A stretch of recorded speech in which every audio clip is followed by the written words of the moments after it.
Good. We are unmuted. Great. What's up, everyone? Hello. All right. Hello. Howdy. Who would like to tell me what happened last time?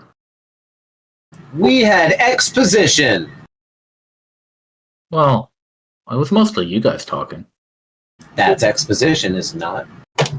We exposited. Dialogue. We held forth. Yeah, we actually we were trying to to address the tragedy that happened at the end of the session prior. And so ultimately we went and visited grandmother Oh yeah, and you over there now. discussed the problem with her for a while. I had convinced her to teach me how she does what she does. And otherwise, unfortunately, we realized it was too late for our fully crystallized friend. And that was kind of where things ended. That is right. Grandmother has given you, you're holding it right now, but you can, give it to whoever you like. A Dryad's bow wand. It is a little leafy stick, really. Free of thorns. She's managed to grow this for you despite the illness of herself and her tree. And get it for you. This should, she told you, act as a quality, not only focus, but she said perhaps a proper message as well to the Naiad Eska, who is currently a sandstorm.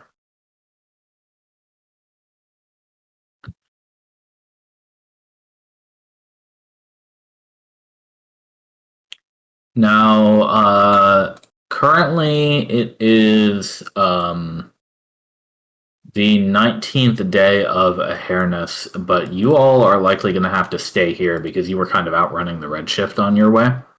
Right. And if your plans are to get back to Chose and further back into the desert, you're going to want to wait out the Redshift here probably, and then take the trip back, which we'll handle whenever you decide to do it. But before we get you right back to your current home base, was there anything else that anybody wanted to do here? There are a few people here. There's no captain to speak of at Grandmother's Obelisk. She has kind of grown into the role of managing people, such as it were, in the small numbers that gather here. She's kind of taken to the guardianship role beyond just the pixies and forest creatures very well. And so there are a few people who are stationed here, and the pixies have helped them grow these how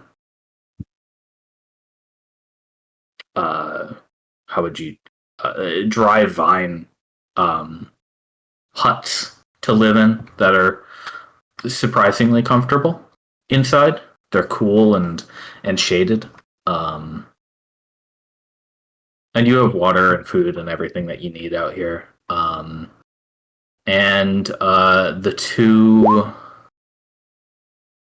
Yeah, exactly, Montlarin. The two children of the species that Dex has taken to calling Mara are also here. Alice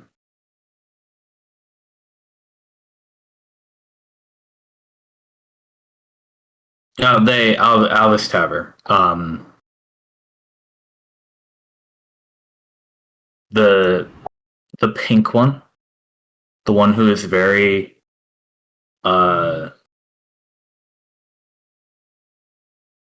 has a sort of cherry appearance and is full of petals, would at some point approach you, Alvis, and you can Alvis Tever doesn't. He's not fluent in sign language, right? If I remember correctly, it was only Nimbus. No, he's not fluent. Okay, but He does know thieves can't. And since it's similar, he would have tried to teach that to the other children, but I don't know why these children would know that. the child, they approach you with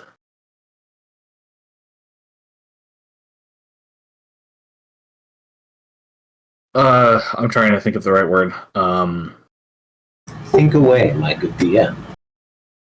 For lack of a better one, great familiarity, tapping you on the shoulder and signing hello when you turn, and you've talked to the kids enough to like get a little bit here and there, right? So you can't really hold a full conversation with them very well, but you sort of get the gist of they're asking you when or if you're going to take them to the city.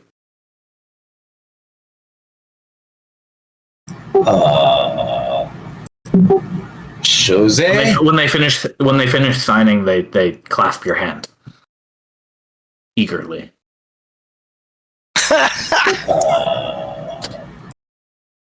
I'm gonna go over Jose, here and right? hang out with Ruby. And they nod.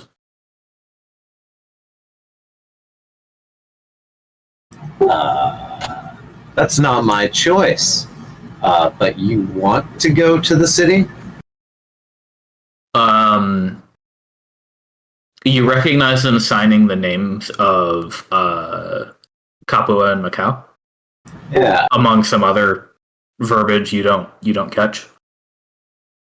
Well, if you want to go to the city, you can hang out in my barrel, and we'll take you. They look around for the barrel. They unless it's very close by, they don't know where it is.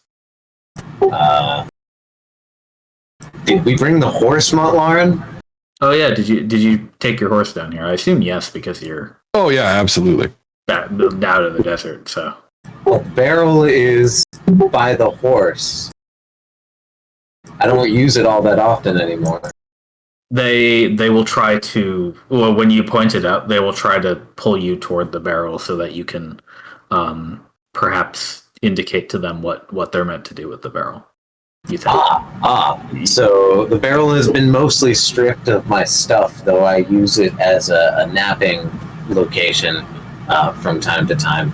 But I basically indicate that it is a seat, and that they will, when it's time to go, take shelter in the barrel, and we will take them to the city.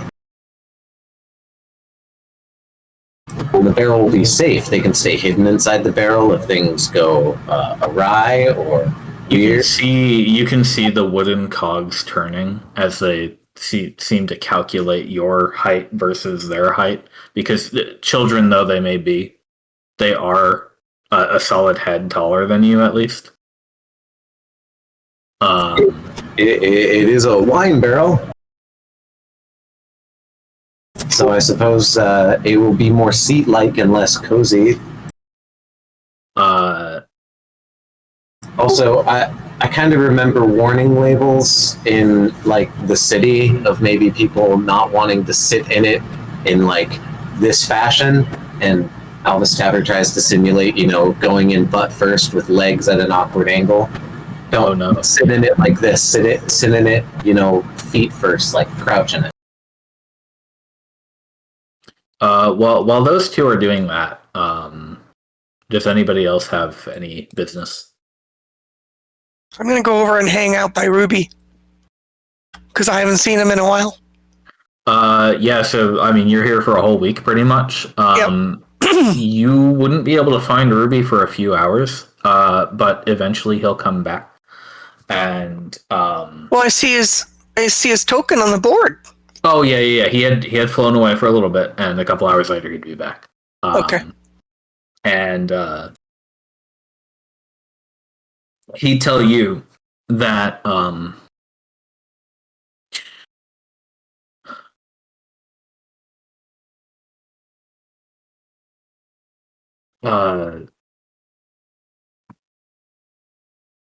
your friend, I went to go find her. Doesn't she want grandmother to help her? She wouldn't talk to me. No, I think first things first. First, she has to process grief that her friend isn't coming back. She's been holding a lot of hope that grandmother could fix her friend. So she has to process that loss. She has to deal with it. And I don't know how long that will take her. She's quite strong, but she had known that friend for a long time, so we just need to give her some space and some time. And then when she's ready, grandmother said she'll show up again. She won't, just go invisible. And she'll show up again, and at that time, maybe then she'd be open to letting grandmother fix it. But I don't know. We'll see. She said she was not in a lot of pain. She was still able to fly. But first, she has to deal with the loss of her friend. She was really upset. I will try to help her. Yeah, just listen. Be a friend. Be friendly. You know how to do that. You're great at that. I do. And you have been in her almost exact position of having to deal with a redshifted piece of your body. So you know what that's kind of like. I still feel great, and I have not gone into the red mist ever again. Good. But for her, she needs a little bit of time and space. And then hopefully she will recover. And maybe it won't take very long. I really don't know. Okay. Okay. Patience. Yes. In the meantime, how are you? And so we go off and chatter. Yammer. He tells you about the very small adventures that he's had with several of the pixies around here. Yeah. And just flying back and forth between various commission sites as well now and then. They've even got him now and then just running simple deliveries or messages for people. Yeah, I mean, it sounds like they're keeping him busy, and he really likes that. I mean, it's one thing to kind of be on your own and do the Fey Dragon thing, but then when somebody actually needs you, it opens up a whole other world. And I'm glad everybody in the commission has been extremely kind to. That's great. All the Fey that have been kind of employed, so to speak, and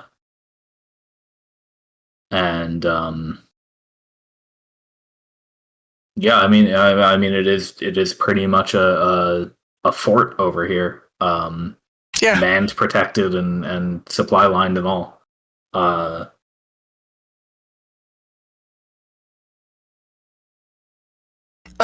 Yeah, Naya is really, really fond of Ruby.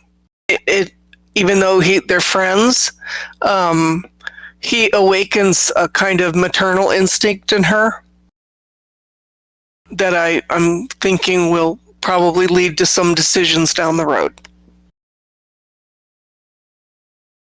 She likes caring for him. Yep.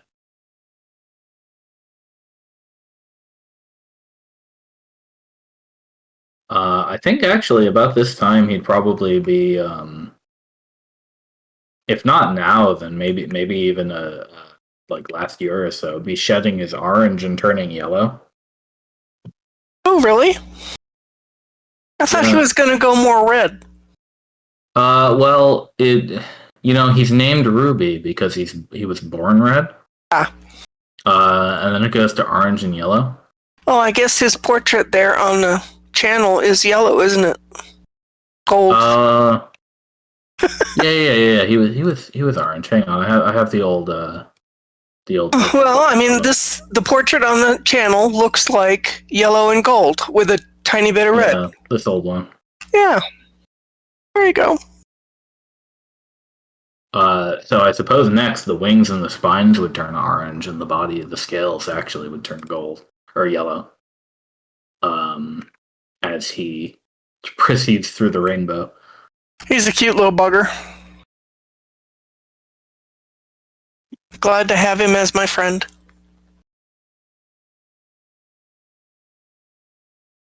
Amber Green, Mont Laurent, Nimbus. Any other business? Oh yeah.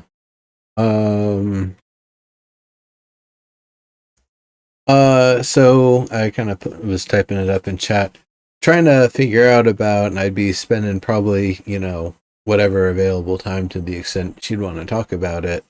What sort of things we can, use that she has familiarity of, access to, etc., to kind of help us in the upcoming battles, like, plant things and things that'll act and react in certain ways, like I've listed there. And then the other thing is getting some seeds that will help with kind of converting the desert to more grassy, plainsy sort of, the sort of area that it used to be over at All Saints before bad things happened. The more durable and stuff. If we've got saplings or stuff like that, even better. But even just the seeds to be able to get things started might help out. From what Lucette tells me, it sounds like the children you have working with you now are doing a task beyond what I thought they were capable of. Even they have surprised me every day as I hear what they've been able to build out there on the desert's edge. I frankly don't think there's anything I could do to help at this point. It's beyond continuing to cultivate this. I suppose it's really a proper tree now, and I suppose in another year, perhaps the more children will arrive. And I trust you all to keep them safe on the edge of the desert. Certainly a priority. So Kusuma and Nitsan, if you bring them with you, it sounds like they want to go live with their siblings. So if they have the same talents, and from what I can tell, I mean, you can look at Nitsan right now.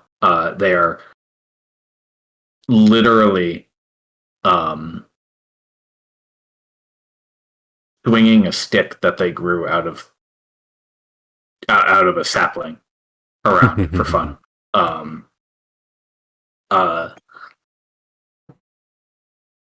the power there should it'd be doubled. As for weapons, I don't think those are my specialty, but I might be able to devise something. Would a shield help you?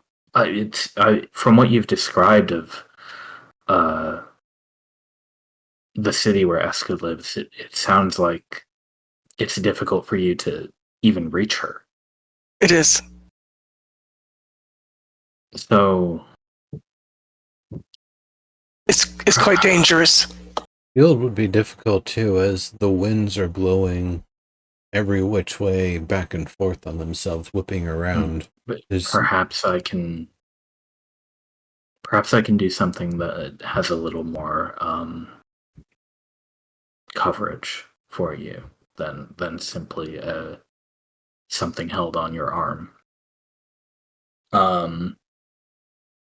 Allow me to meditate this week on that, if you would, and if I can devise a way to produce that magic, I'd be happy to. Would be great. Even if it's something that requires somebody to focus magic into to activate, that's something we'd be able to do too.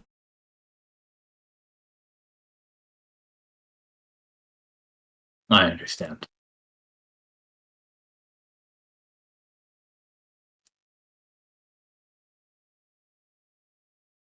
Thank you. I can help demonstrate the basics of the sort of standard arcane shield. It might be something that you can extrapolate on or find some way to utilize for it. Okay, so you'll spend some time sort of reviewing the study that you've done on the arcane with grandmother, who has a much more instinctual understanding of magic, right? Yes. And as well as, like, casting it a few times to demonstrate how it works. Yeah, absolutely.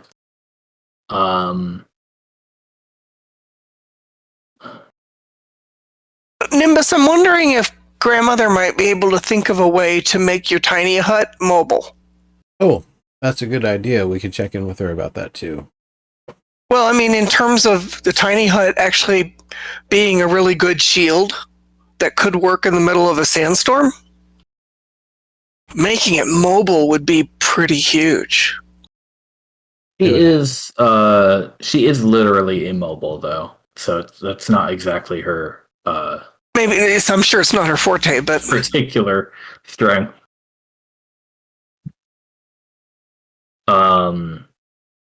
She's more focused on the idea of being able to shield you, though, and potentially something that would protect a person. Maybe something that could protect a group. This is okay.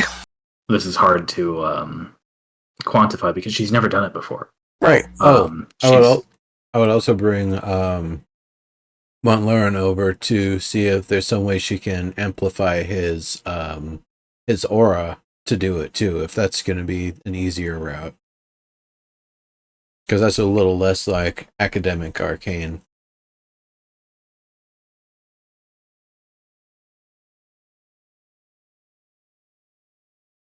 Oh yeah, that's interesting. I don't actually know how that works, I just sort of let the light through. I can give you. Don't look like Presbyterians to me. Like my wand. I suppose the wand you could see as a sort of weapon, although I wouldn't. I could put some power into seed, perhaps, for you. Perhaps the way it manifests might depend on the person using it. So, Montlaurent, if you were to use it, it may be able to strengthen you in that way. Maybe.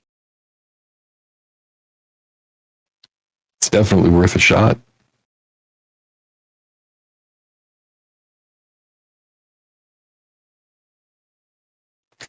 You have access to wind magic, don't you, Nimbus? We could potentially run some experiments. Yeah, we can definitely try some stuff out.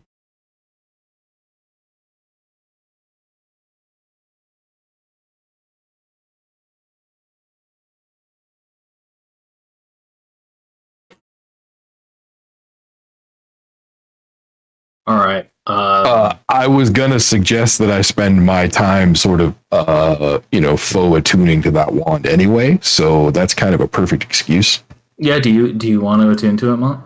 That was my intention. It yeah. will work as a wand for anybody who uses a focus. But if you want to attune to it, then you will have all the benefits that come with attunement.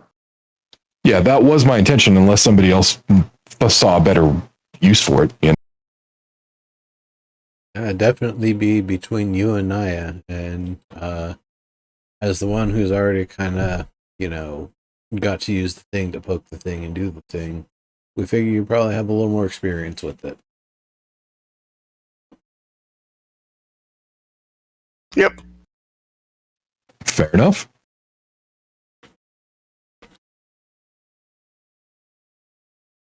So yeah, then I would be tuning to the wand and working with Nimbus and Grandmother to see if I can perfect it into some kind of defense.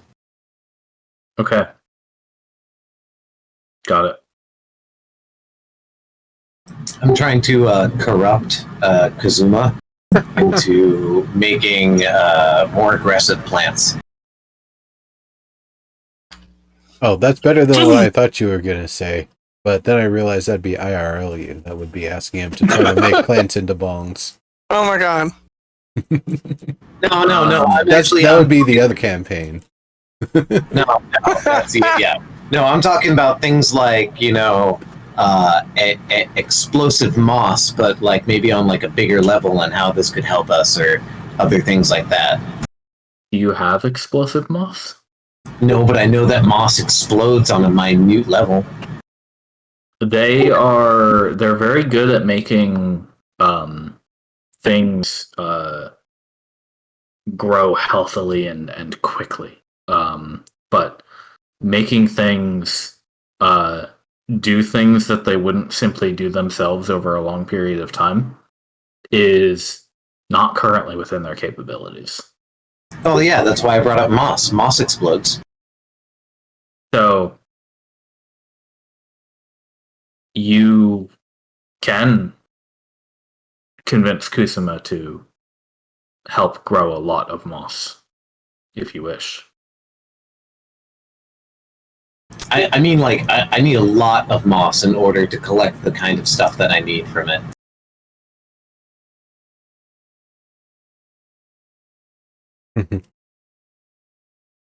But there is a lot of asking why. Well, it produces a thing that we can use.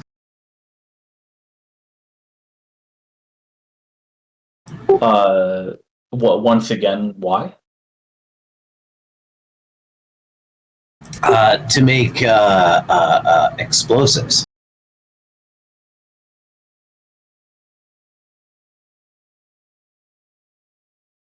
Or we could just do what Montlaurent is talking about with the explosive trees. You're not sure they know what that means. Big bada boom.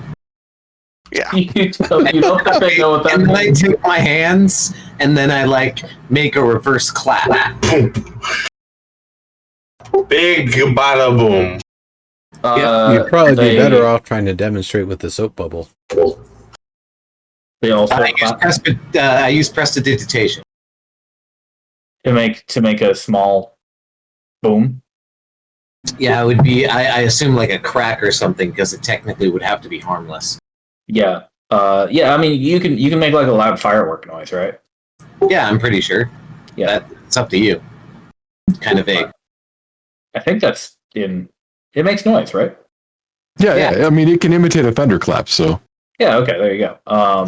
So it could even be a bigger explosion than, or a sounding explosion than the actual like spark. That's funny.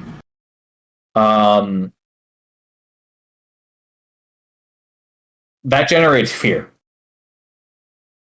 Oh yeah. That's We're no. Back up 3 steps and what is happening with the magic? There's no words coming out of the hands. It's just body language. big bada boom. It makes that. We need you to make plants to help me make a bog so that I can make a big bada boom. I thought about something else. Grandmother, this... I don't know why I didn't think of this sooner. While she's in a sandstorm state, she would be exposed to anything that would be able to permeate her in any state regardless. And so I'm wondering if there's some sort of herb or oil that would act as like a drug, like a knockout, like something that would dull the senses and calm her down, sedative, perhaps. Can you think of something like that? Something that wouldn't knock us out, but that we'd be able to distribute into the sandstorm to kind of get That's her, a pretty good idea, get her a little Nimbus. drunk. The pixies are quite good at tonics. They normally make them at the scale to knock out small prey, but they've been known to use it to relocate bears, wolves, that wander too close. We could feed that kind of plant, if it's an intoxicating plant, to my core to Seymour, and then if Seymour takes on the properties of said plant, we could then, use Seymour. She turns to one of the pixies and she says, "All right, dear, do you think you could make some of that stuff that you have enough for a bear? Our friends need it. If you can get it done within the week and give it to them." A dire bear. Big bear. Should be, yeah. A group of them fly off into the branches, where they have their homes. All right, yes, that's not a bad idea, but do be careful with it.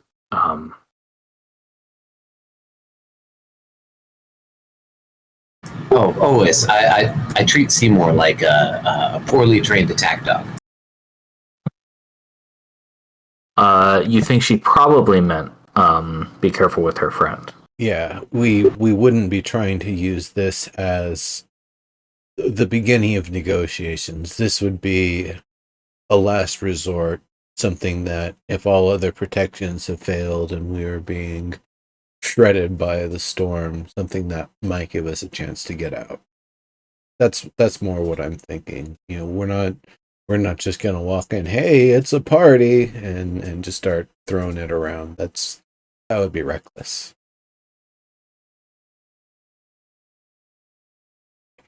likewise, I would want to take caution that if she does appreciate the feeling of being dulled, that she doesn't then come to want to rely on that. While I would appreciate it if it acted as a medicine to ease her suffering, I would worry that it would make her even more vulnerable to attack and to be more easily harmed by the dragon family.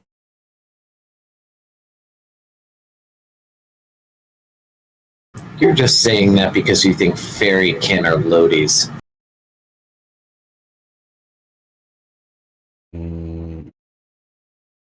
Only the small one. I give him an eyeball.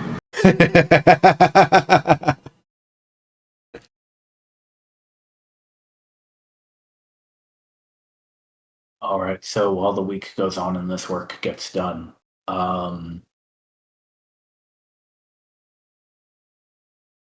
unless there was anything else, it sounds like that was most of the plans. And then the next step of the plan is heading back to Chose as soon as possible. Yes. Yeah, Absolutely. Sounds right. Especially if Alright. we're going to take the kids. Yeah. So how do you want to do that? Do you want to take a wagon, or do you want to? They'd both fit on Mount Lawrence horse if you wanted them to. Yeah, I mean, I'm happy to take them that way. I'm just surprised it was not. I mean, we had originally talked about not taking the kids for a while because they're still very young. I mean, they're what, a month or two old? Man, Naya, the kids want to go.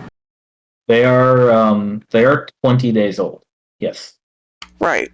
So, I mean, I don't know how that equates to any kind of adulthood or childhood or teenagehood or whatever Well, in the life from your of other beings, but Yeah, so Kapua was the first, and they came out of the pod fully formed and panicked at first and fled the grove and were rescued after they had climbed a tree.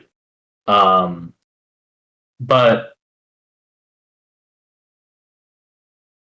they understood language initially, and it didn't take long for them to take to sign language. Yeah, this one seems to be very familiar with me. Either it's super comfortable and like totally like SWAT of E, but I think it's just, you know, I think it's just willing and able. Yeah, I mean, she. So, after the second child, Macau, was born, Kapua was there, and they gained their friendship with each other, and they were raised in grandmother's grove for a little while. And they both learned sign language together, and once they had mastered it well enough, around then was when they were sort of volunteered to visit Shosei. Now, the reason I'm telling you all this information is just context. Naya,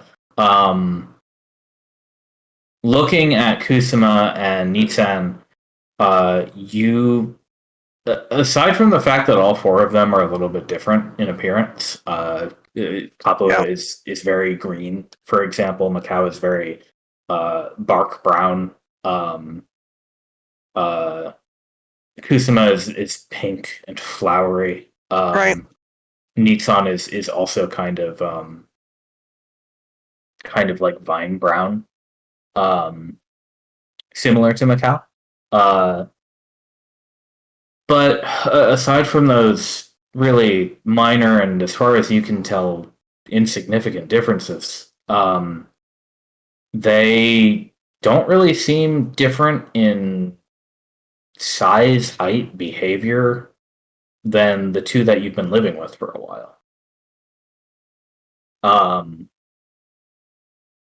Maybe you'd notice some difference side by side, but comparing them, I think I'm just concerned. The other two are now, what, a year and something, 18 months old? yeah, Macau's 1 year old and Capua is 2 years old. Okay. So I'm just concerned that these are 20 days old. Yeah. I mean, but I get it that they mature at a rate that is not different, that is totally different than everything else that we know. And I'm okay with that, but 20 days is still 20 days. The point that Naya should understand is that the difference in maturity between these children and the children at Shosei, like I said, perhaps side by side you'd notice a difference, but here that seems indistinguishable. Also, if it changes how the interaction goes, I would have brought up while explaining the HQ barrel and rambling that other people might not want the children to go based off of safety and other things like that. So you might have to explain to them. But I'm totally down for you going, Kusama, you're your own person. You get to decide that. I'll help you. They just indicate at grandmother.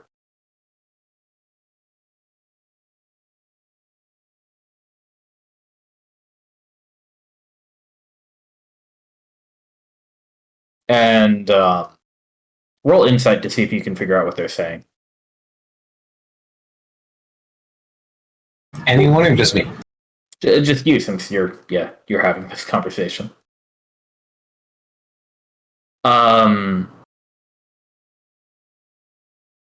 You think they mean to indicate to you something like grandmother said it's okay? So shrug.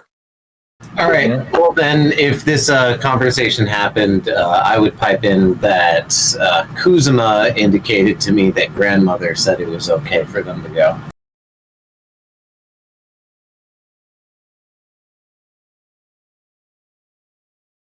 Okay. We were having a long discussion about the barrel HQ. Honestly, The fact that you know, Naya, that Alvis is not fluent and has been having a long conversation, you can do whatever you want with that information.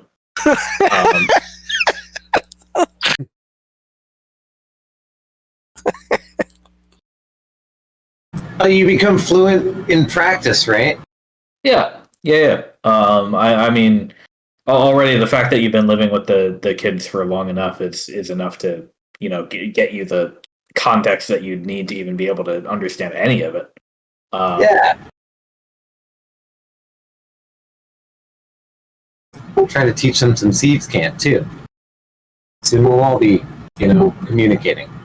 The subtleties of double meanings are going to be tough. That's the thing that I look at in terms of youth versus maturity.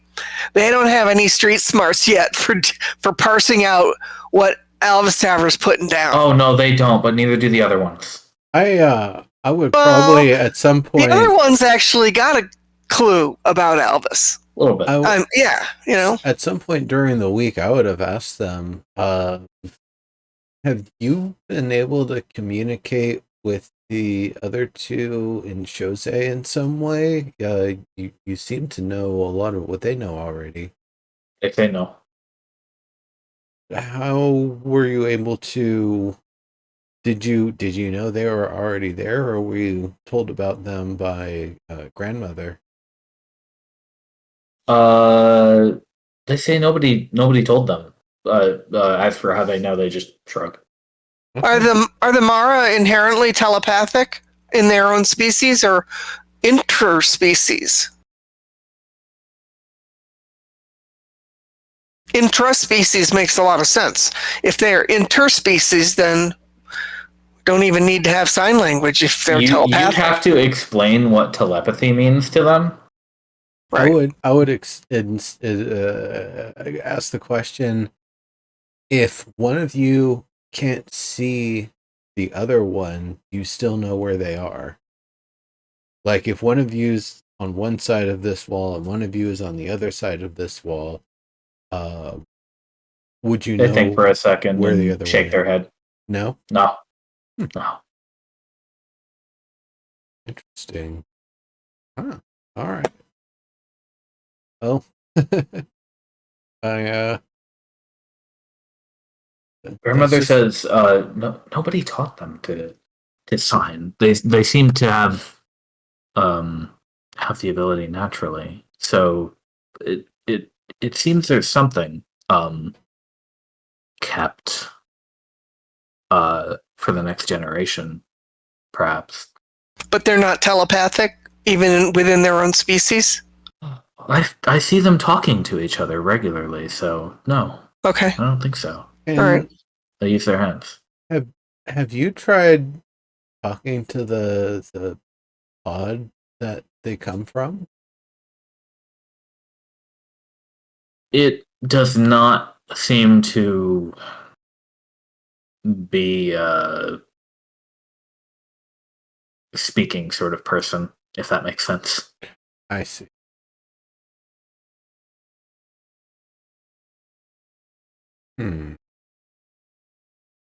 Just because they don't speak doesn't mean they aren't in English and Exactly. able to impart it. Huh. I wonder if we continue teaching them new and different tricks and new different ways to use their abilities, will the following generations inherit them automatically?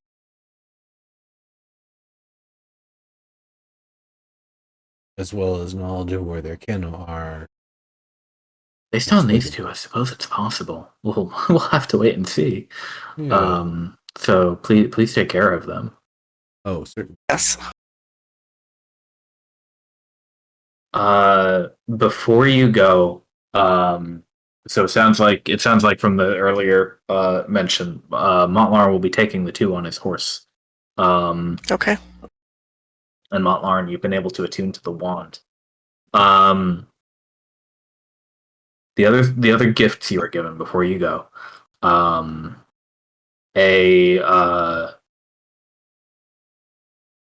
you'll have to be careful with this one, and you might want to wrap it in something. But a clay jar, about 300 milliliters, you'd say.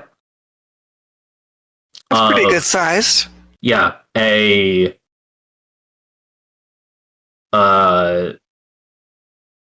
kind of sugary smelling but absolutely noxious purple gunk. That makes you lightheaded when you sniff it. Given to you by a trio of pixies. Thank you very much. And from grandmother,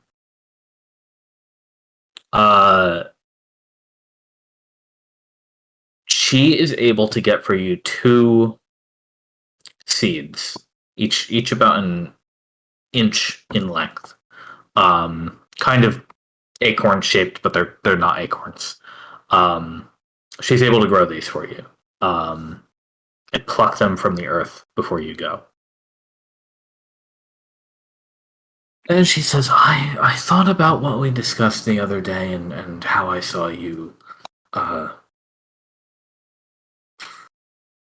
wield and speak magic.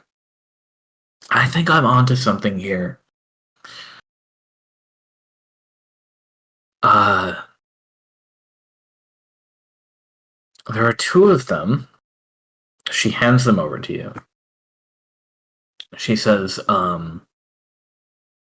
when you need protection, bite hard, like biting a nut. and the spell should activate. Should shield you against the harsh environment, or perhaps it might even work on a foe if you need.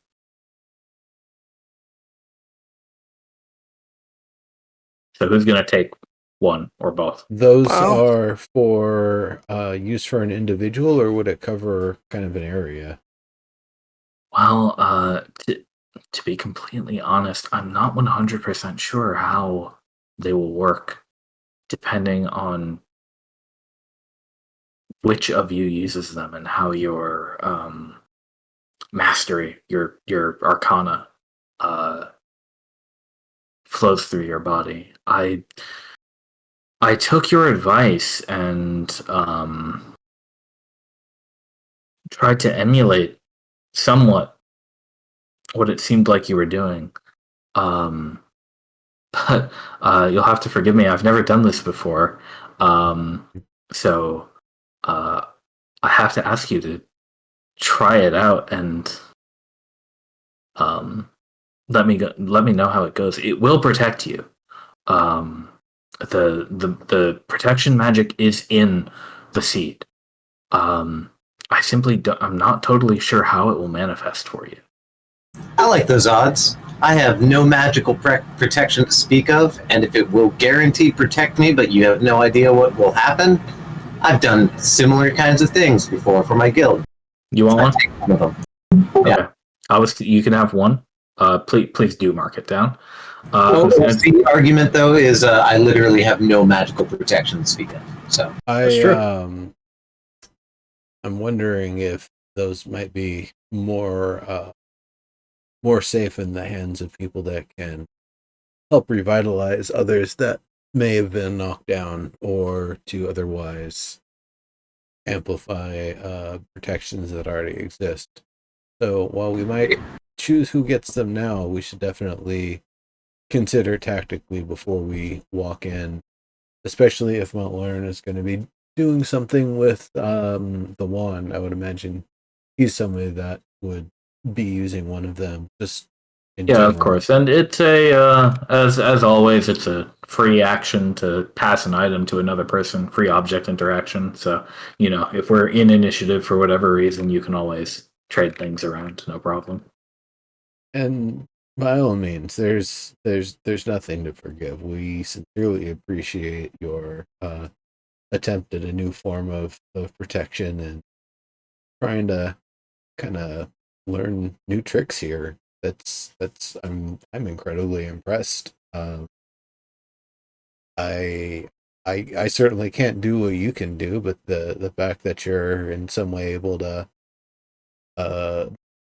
see what I can do and modify it into your own way and your own methods, that's nothing short of amazing.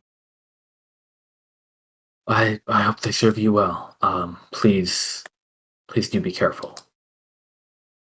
We will. We want to do what we can for your friend. I have a favor to ask, grandmother, if that's okay. What is it? I was not able to bring Seymour here for safety reasons, as everybody has stated. But I was wondering if maybe you had some advice for cultivation. Because it would be a shame if it would just turn out to be a poorly trained attack dog. It has so much growth and potential. What you have described to me is a monstrous creature I have heard of before, and my only knowledge of them is that they are a grave threat to any wooded or fertile land. If you want my real opinion, I would advise you to destroy it. And you should have done that when you defeated the beast. But if you are intent on keeping it, simply be very careful what you feed to it. And it was wise of you to not bring it here because it would have been very dangerous, as you can see. Absolutely. Whatever you do, do not let the children touch it. I couldn't say for certain whether it would affect them because they are not simply plant. But I have heard tales of dryads being affected by the same sort of beast. And so, if they are anything similar to me,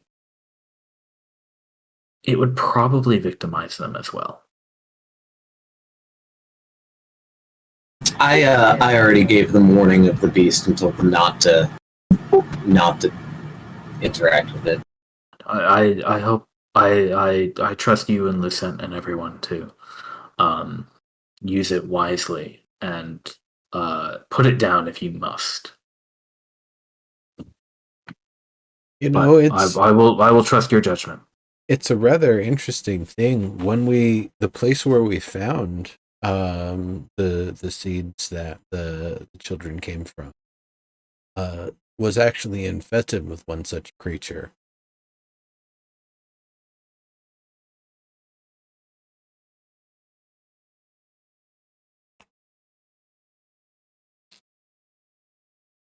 You know it was, wasn't it? That's interesting. I do recall that, and you slew it, didn't you? No. I believe we tried to escape it. We were already fairly beat up from the sturges that set upon us and other more malign In fact, creatures. I deliberately remember us tactically retreating so that we didn't attract its. I remember now. It was your friend Kuro Mizawa who told the tale over the obelisk to me of his defeating that beast some time ago. Yes. Well then, it was taken care of. Yes. Hopefully, fully. That was my understanding. He said he immolated it. So That ought to do it, unless you didn't get the main vine. Then, well, we can always send scouts to check on it. I will be sure to let your people know if we ever see anything similar in my forest, so that you can come deal with it. But fortunately, I've never had such a thing. Not in your forest, but in the swamps. We did find an absolutely horrible creature, massive, towering thing, tentacles, frog-like form. It almost ate our little friend over here, Elvis. Managed to hurt it and get it distracted, thinking it was chasing the essentially the effect of a fireball from behind it. Dropped him, ran off. But are you familiar with any such creature? It's not something that we're looking to find another. I'm not. I've only heard your tale about it. Yeah, that's one that we're hoping to continue to avoid. I think we've spotted and avoided it successfully one other time, but we haven't really spent a lot of time in the swamp in a while, so some really beasts you are able to leave be and let them live as they will, and they will not bother you as long as your own home is secure. And that many times is the wisest choice. Yep, I agree.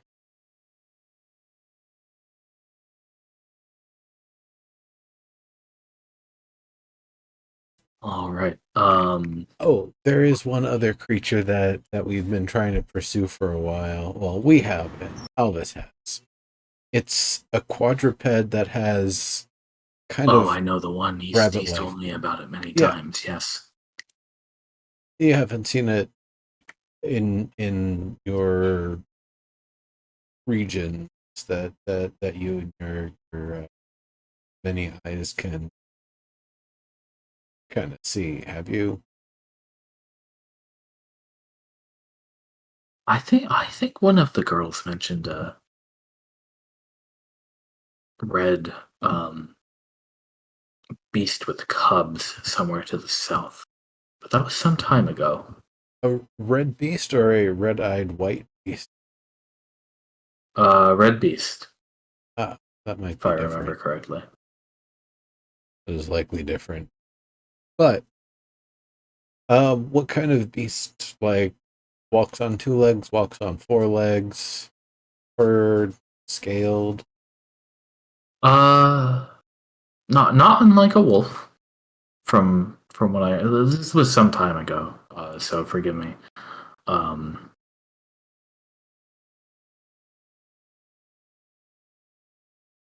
but again, it may if your people have not encountered it, I'm sure it is content to its own hunting grounds. Yeah, we're not pursuing it. Yes, we are. Well, he might I be knew you were going pursuing to something, chime but in. our business seems to be long and far beyond the region where we had ever seen it.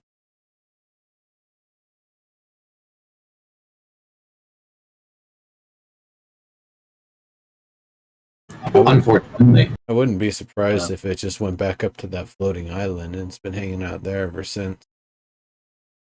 Next time, next time Albus Tower gets a vacation, right? Going on a safari.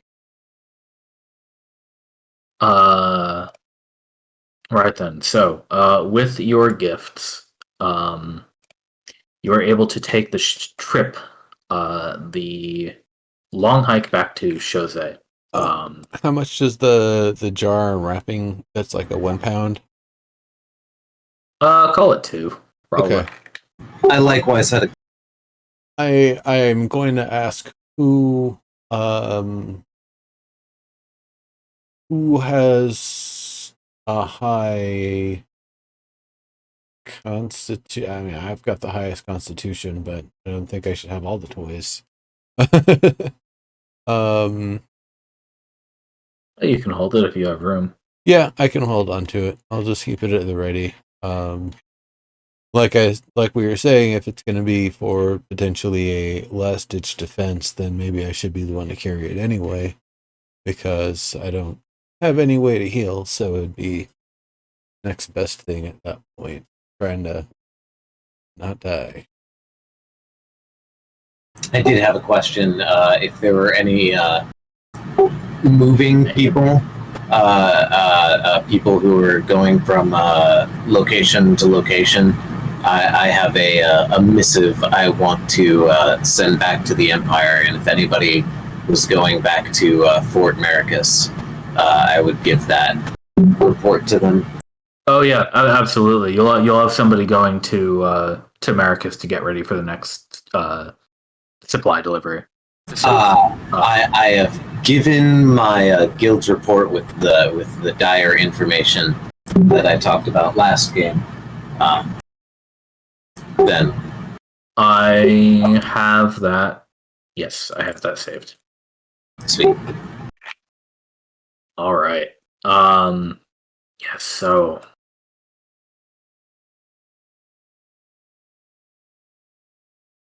skipping along through the days, it takes you 4 or 5 days to get back to Chose on whatever route you take. Cross the river through the roads, past Fort Arsa. Through the forest, the river. Exactly. You'll arrive just a little bit after the first wave occurs. So it seems like you're probably going to have to wait it out here this week. Totally fine. But you are back, and the two children are exhausted after their very, very long ride.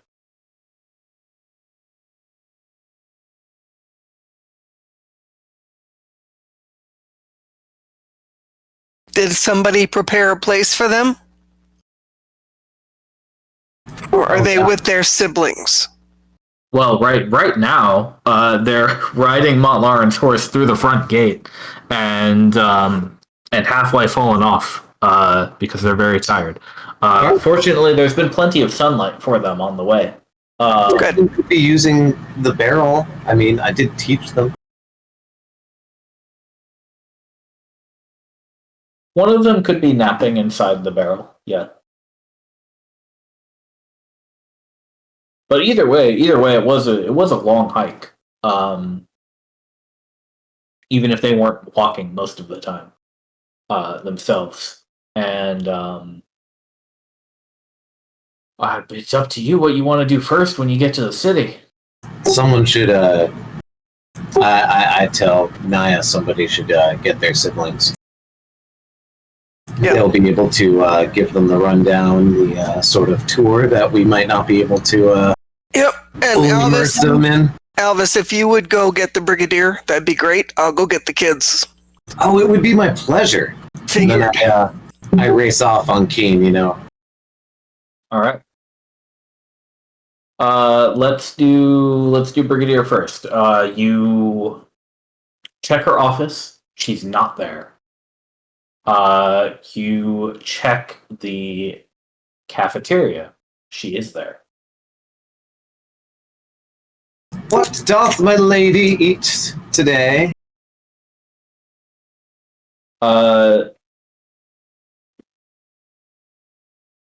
She is 99% of the way through a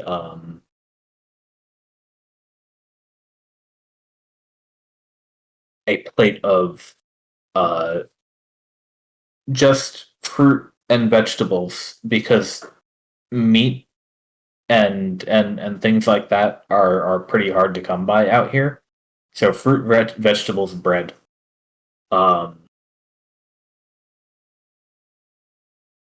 But she sees you come in, and it looks like she was in the middle, or she may have just got done with a dialogue with some other scouts, who are shuffling off just as you arrive, and you catch her just as she's closing up one of her notebooks, tidying her seat, and getting ready to head wherever else she's going to head herself. I will nonchalantly grab the equivalent of an apple in your world and An apple. follow her if she's already trying to leave or whatnot, and indicate that we have returned. Oh, hey there. Welcome back. I presume we told the Brigadier that we were bringing the children, right? Oh, yeah, for sure. No surprise there. Safe trip, I trust. You look well.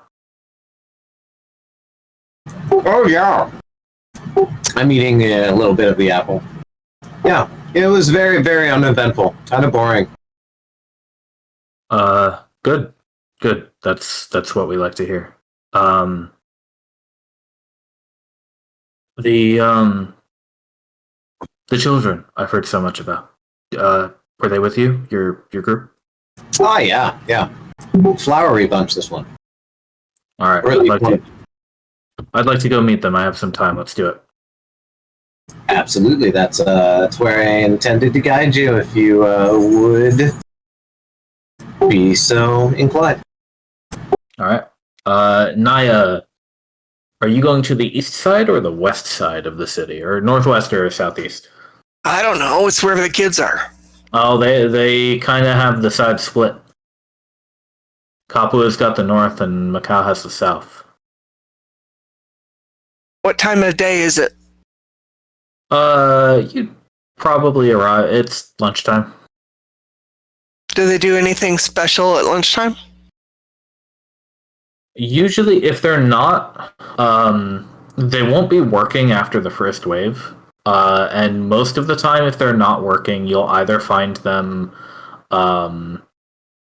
basking on a roof, basking on a particularly sturdy branch of theirs, or occasionally down by the roots, sort of nestled in the soil. Okay, so If Naya they're will go not, and check if those they're not places. running around playing. Okay, well she'll check those places, looking for them. I presume at one of those spots anyway. She'll find them. Did you go north or south side? Oh, let's see. I went south. Okay. Before too long, you do find they camouflage very well in the tree. But you do notice the humanoid shape of Macau against the almost same color brown trunk. Yeah, yep. And if you will you shout for them? I think I whistle. Okay. They look, and they notice you, and then I wave and I they signal wave. them to come down. They will easily clamber down the tree. And at this point, I think Naya is conversant enough in sign. She should be after all this time. You can parse a little bit of what they're saying. Right, but can I communicate to them? Well, they can simply hear you. Oh, true. Yeah. Duh. They're mute, not Okay. deaf. So I just tell them, hey, your brother and sister are here. Do I call them brother and sister, or just your siblings, or toddling? The four have yet to identify with any gender. All right, your podlings have arrived. Podling? Is podling a word? Can I make it up? You can make whatever words you want. All right, so I just made that up. Your podlings have arrived. They're excited to see you. Let's go. Okay, yeah. If you're not out front, they'll grab your hand and run. I'm okay. I'm okay with grabbing hands and running. Okay. They stop short for a sec and sign Kapua's name at you. Question. What's up? Kapua, pointing just northward. Yeah. Do I understand what he's asking me? You can roll insight. He's asking you if Kapua is up north. You think they're probably trying to ask you if you've already fetched Kapua as well?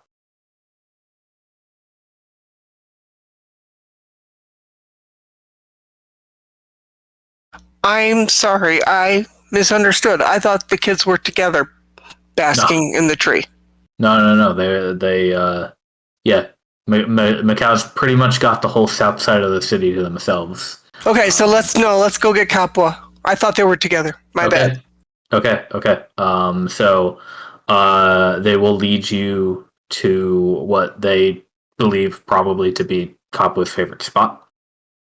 You perform the same ritual, and you're able to return with both of them to the city center. Okay. You were scaring me, sir.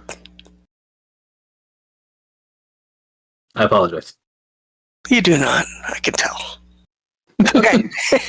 I thought I made it clear that they were they have since joining with Chose, they have kind of divided the city in half. Just in terms of splitting the workload. Right, and one group will escort Kapua northwest, one group will escort Macau southeast, and they'll both do their work on the borders in those directions. They'll come back, camp out in town, go out another day, do more work. You know, they do that for a few days. They come back, they chill out in the city during the Redshift. Okay. And it works well from them, and kind of the forests that they've been building do bleed over the walls into the city proper. So they're kind of encroaching on the northwest and the That south. was the plan. Yeah. I mean, that was the original plan, was to produce all kinds of growth and shade and the really very center of the city uncovered, right? Yeah, but I mean, even spaces, you know, like here's a space with some sunlight coming through. Yeah. Here's a lot of shady spaces for sleeping or gathering or taking a nap or whatever. But basically turning it into a little bit of a paradise. Well, you can see even, I mean, Naya might be fine with this, but you can see even on the sketch here that the overgrowth is intense in parts. These trees are devouring the ruins.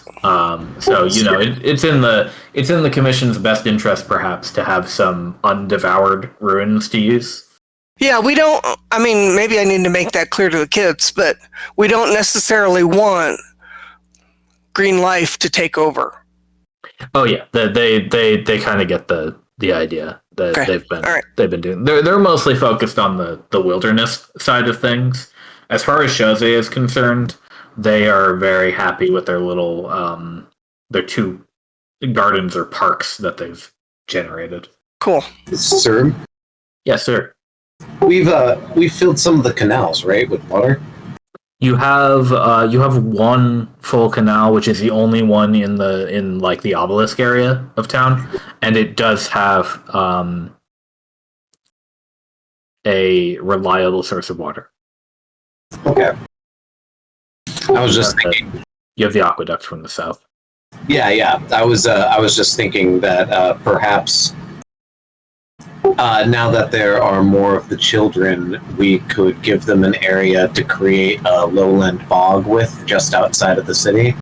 Not just for my schemes on trying to get nitrates, but like just because I think that would be good for the overall ecosystem. Yeah. Like they can kind of wet it up. Well, I mean, I think you have to be a little bit careful not to make it too wet too soon, because we just came from 1,000 years of desert. But I think fog would be useful when you think of the fog of war. Yeah. Especially from above. So dragon flying by sees nothing but a bit of fog and ruins. Yeah, I could see value in that, but I wouldn't want to make it too much. Would create fog. Yeah. What they've been doing so far, as well, is mainly making sure that because the desert has rain now, making sure it doesn't just turn into straight mudslides. Right. By rooting stuff at the very edge first and kind of spreading out in that direction. That's exactly what I mean. Is I think it would also help in that kind of endeavor for erosion to give an area, even if a little like crafted, for that wetland to form. Yeah. Okay. Cool.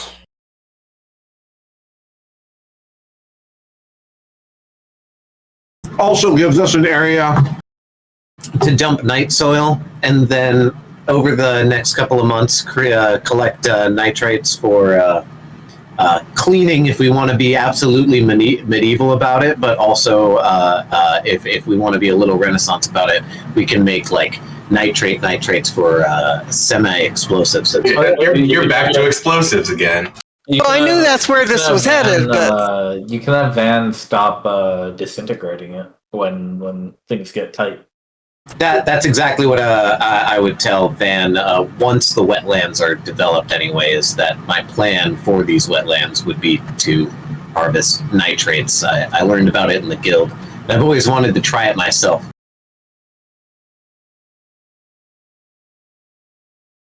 Well, I hope. Never mind. Naya just kind of mutters under her breath. Well, nitrates don't just have to be for weapons, Naya. I mean, it's also good for fertilizer. Right, I was going to say fertilizer, right? But I don't know actually if Alvis can say that, because in our timeline, even though the science was operational and there, like the chemistry could have absolutely. I know that where the sheep shit, the grass grows.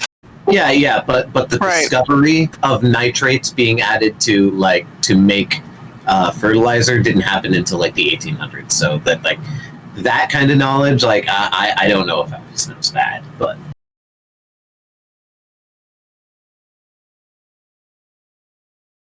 But I could. In the meantime, I can bite your clothes. we have 2 new children to introduce to Jose, and let's just go meet them. And we'll figure out the rest. Yeah. And as far as celebrations go, this one is very, very quiet. There's no cheering. There's a good amount of hopping and waving and hugging. Yeah, that's about what I would expect. When they hop, is it like boop, boop?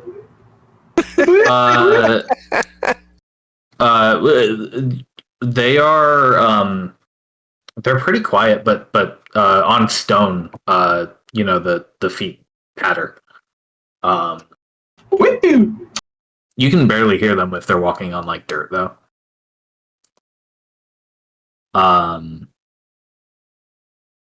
And It's a little eerie to Alvis Taver how quiet it is. He'll use prestidigitation to set off some fireworks.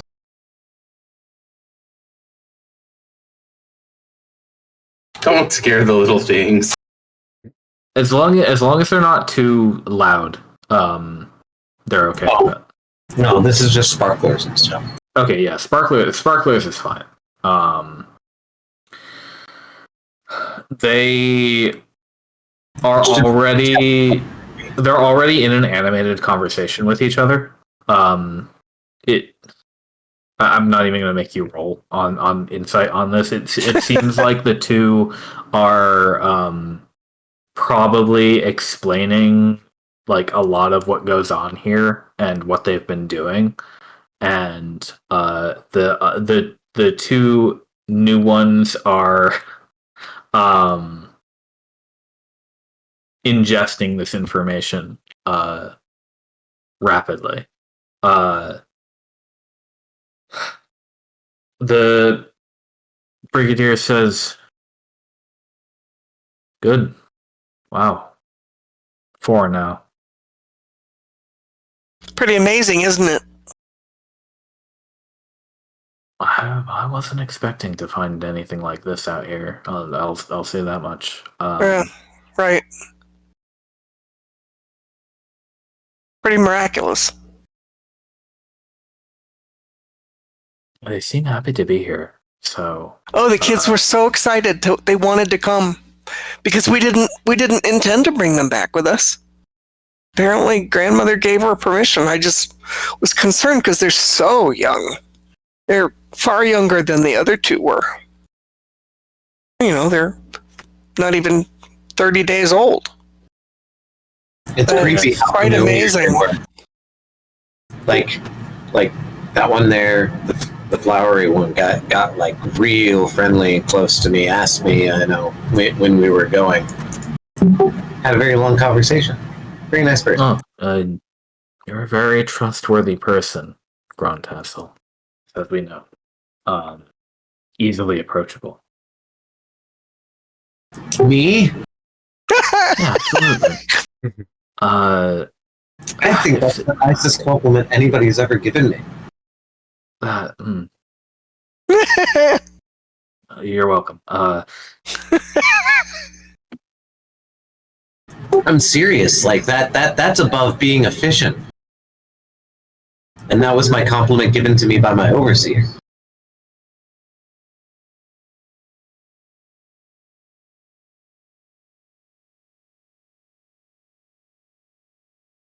I'd say I'd put them to work, but that sounds kind of harsh. But it does, but it seems to be what they want to do. I mean, you can keep up with their signing better than I can. So Um, let me know what you see.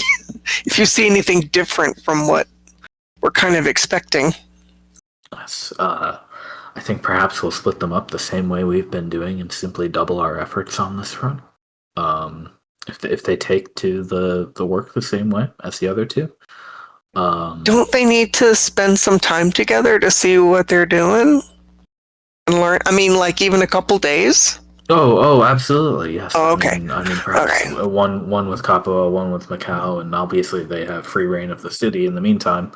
Right. Yeah, like a shadowing program. Right.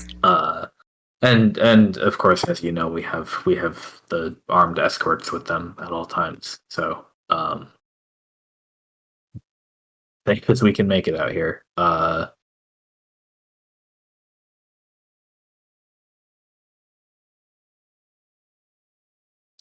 Good. Then, I'm glad they're excited. Kind yes. of, despite my concerns about bringing them back with us, their excitement was just palpable. She takes a moment to personally kneel down with both of them and introduce herself to them, and then dismisses the four of them to go about their business while everybody else talks plans. She gets up and she says, "Oh, all right. Yes, kids, don't make sure you don't leave the city. Capo and Macau, I am trusting you to keep them. Tell them how it works around here. And everybody else, grandmother tells me, good thing. Well, sort of. Good and bad news from her.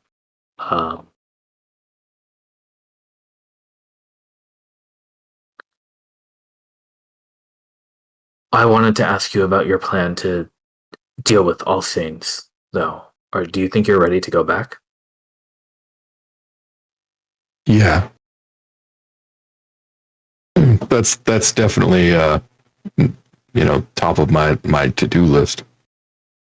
All right. Basically, that and the proxy over at that fort are, I think, our two biggest objectives out there. But now that we have the materials to try to help Eska, that would definitely take priority. Well, there is one thing missing for me to feel 100% on the Eska front. I would like the head of a dragon prince. He is the biggest affect on the environment and on Eska that we know about. We don't know where he is, though. That's exactly my point. Yes, you haven't encountered him a single time out here since the first, have you? Right. That's correct. We've mostly been trying to avoid the sandstorm of the city, though, and go on a different route. I just find that a problem. Like, I agree. Perhaps this is a little hopeful. Do you think he could have been killed by her? no. Likely not. I could imagine, for as lazy as his introduction was, to say that he, just rolled out of bed and happened to see us, and glad that he, got out of bed and came over. I get a sense of laziness of like, oh yeah, it's a thing I'll have to do something about at some point, but not unless someone asks me. I don't care. That's kind of what us to do it? maybe. Afterwards, thank you for doing my work for me. I think that is the lazy way, right? That was affecting the weather in the area isn't him though. It was the wall, and now that the wall's down, the biggest thing preventing restoration of the area has been cleaved. He's definitely an issue, but I don't think he's gonna, I see what you're saying. I see what you're saying, and my obsessiveness might have worked against me here, but he's the one who cursed Eska, and despite us not knowing whether or not for sure he has his kin's ability to affect the environment as to what they prefer, like dragons apparently do. I have not met an actual dragon, so he still will be an affect upon the environment because of that nature. Always going to be trying to make it dry here if he has claim to this land. He likes it that way. That's what he told us. Mortier's team hasn't spotted him either, nor has anybody else out. That's what I meant, Maren. And we know that he teleported away the last time we saw him. It's possible that he simply can't come back. Maybe there's something wrong with his teleportation circle. so that is perhaps more likely. Good call. I mean, we smashed his brothers, right? Right. Well, who's to say Eska hasn't smashed his now? Right. Exactly. That would be convenient for us.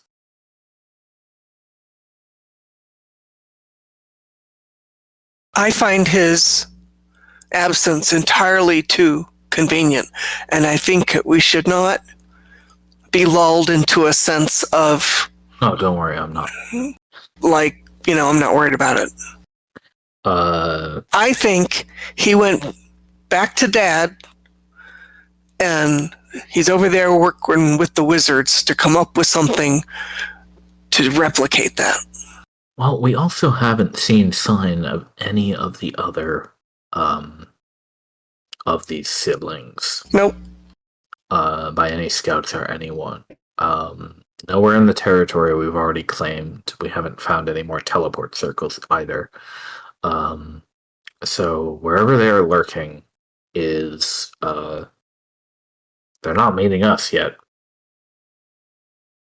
What is I guess we would probably know this at this point, but what is to the east of Vess?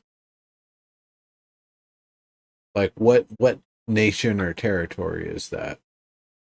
Well, you've got another 500 miles of Redshift that direction. My understanding is it's mostly coastline. Nobody lives over there. Are we sure that the Redshift goes that way? I kind of got the impression it might only come this way.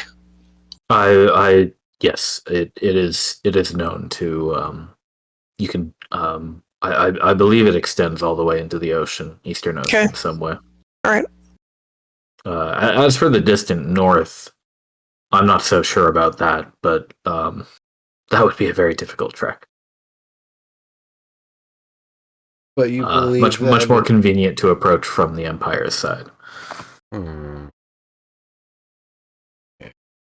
Because that's the other thing that I'm wondering.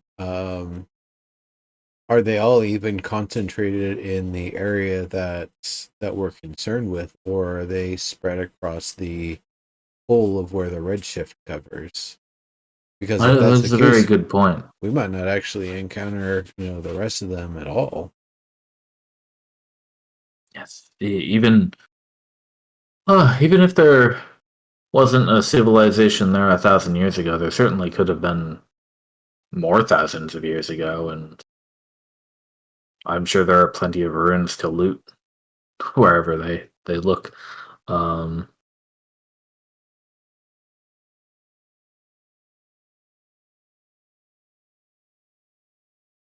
Coasts are generally alive with civilization at some point, so it is feasible that there is something of interest to them there. Perhaps. Well, in any case, we don't know where the man is. Correct. So I'd say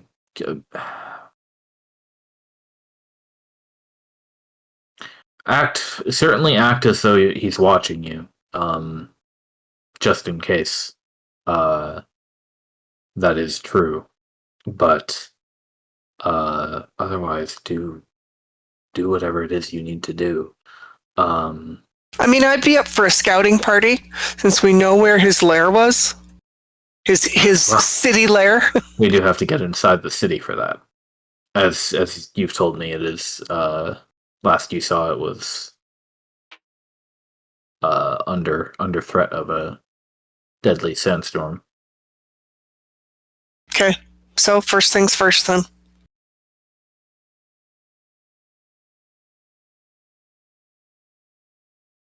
I wish we had a bit more than a wing and a prayer about being able to help Eska. Oh, we've She's got more than a definitely wing and the- a prayer now. That's what we had before we had the tools and stuff. Now we have slightly more than a wing and a prayer. You have grandmother's help. Yep. We have two seeds that will provide some form of protection relative to who it is that bites into it and releases its power. We have a jar of some fairy knockout powder, which is more of like an emergency tool if we're getting overwhelmed in the sandstorm. Might be able to spread it on the wind to kind of knock Eska out or get her dazed, dulled, sedated, or whatever to give us a chance to escape. And just to be clear, if I know you've had this conversation with grandmother already, but if things do get bad, and you need to put her down, I am to understand this is difficult due to her nature. But if you find that that's something that you have to do, we all understand. We can't. As much as I'd like to, we certainly can't save every single soul out here. But we have to try. I'd be more inclined to simply avoid Alsanes and try to take care of the Redshift first. It'd be much easier if we don't have to avoid the red shift and its effects. That's We'd be able true. to I'd actually set I'd up hate to leave more- her suffering for so long. But if there really is no other way, then that may be an option as well. I think Let's see what we can do.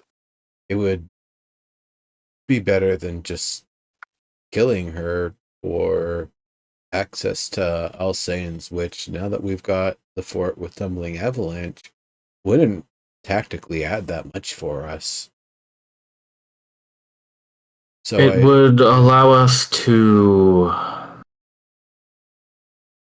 have a full fort population at the very least, without if we want to keep Terre as a sort of secret site. We wouldn't be able to have as many people there. Probably a dozen, 2 dozen at most.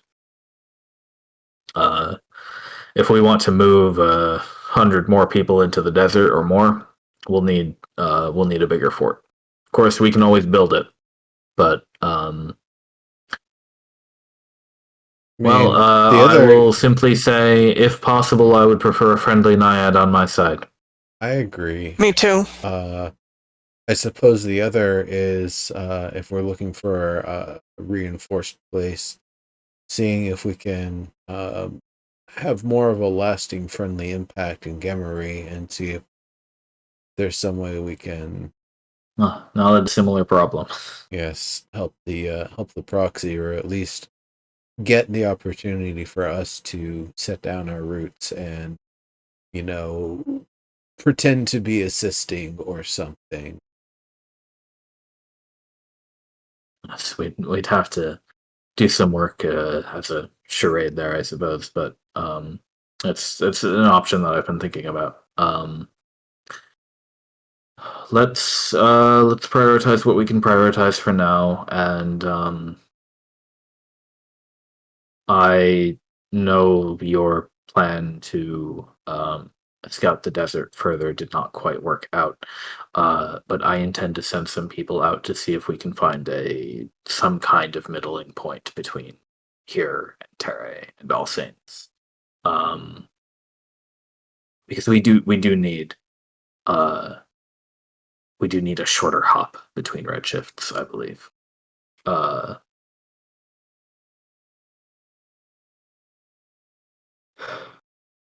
We can even find just a slightly elevated point of hard solid stone roughly halfway between here and I agree. Yes. then, whether we're building on it or asking We a certain can someone build. to burrow into it for a moment and come back real fast. Because I will talk to Panther Sexiath about that specific plan if we find something that fits. I did the simply driving wood into the sand pillars would be somewhat viable, I think, if desperate. I would be wary of being so out in the open and so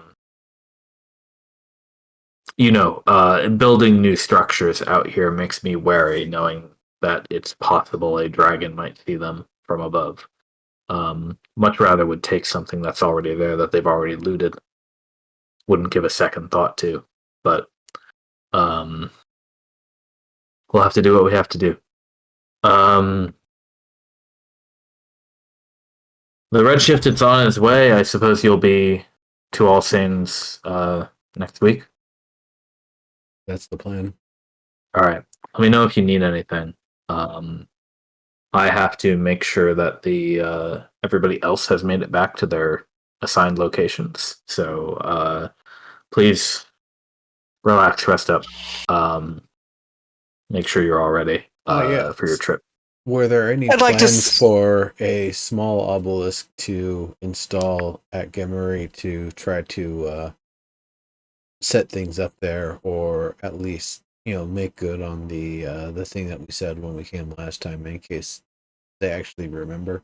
I have spoken to Arisa and Dex about it, and we think it is probably the best idea that we have right now. We're going to see if we can build an obelisk for that location, and I have my concerns about potentially allowing a unwell entity like this proxy who may have similar faculties to Arissa able to connect to the network as Dex tells me the verbiage goes. I would advise we be careful with this one. If this proxy is somehow able to do what Arissa does, we don't know what she'd be capable of. Put shortly. So, fortunately, I would imagine Dex would be there when the obelisk is set up and activated, so he would be, available to turn things off. Oh yes, certainly. But Dex certainly won't be able to stay there forever. Correct. And we'll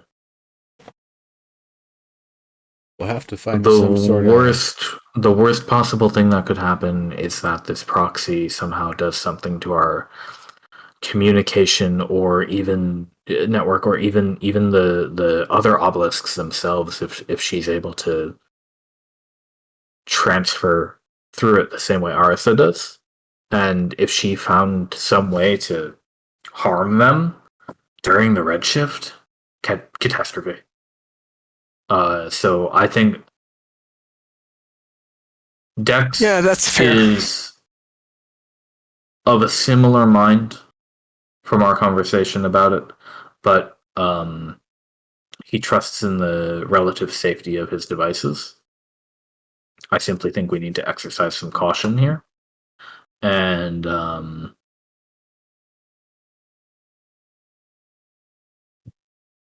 If we give it some time, we might have. Never mind. Is there a way we could build a copy of Orisa into an obelisk that we install there? And so there's some sort of like a, like a supervisor of sorts I'm not sure. She tells me her brain, so to speak, is in that tower.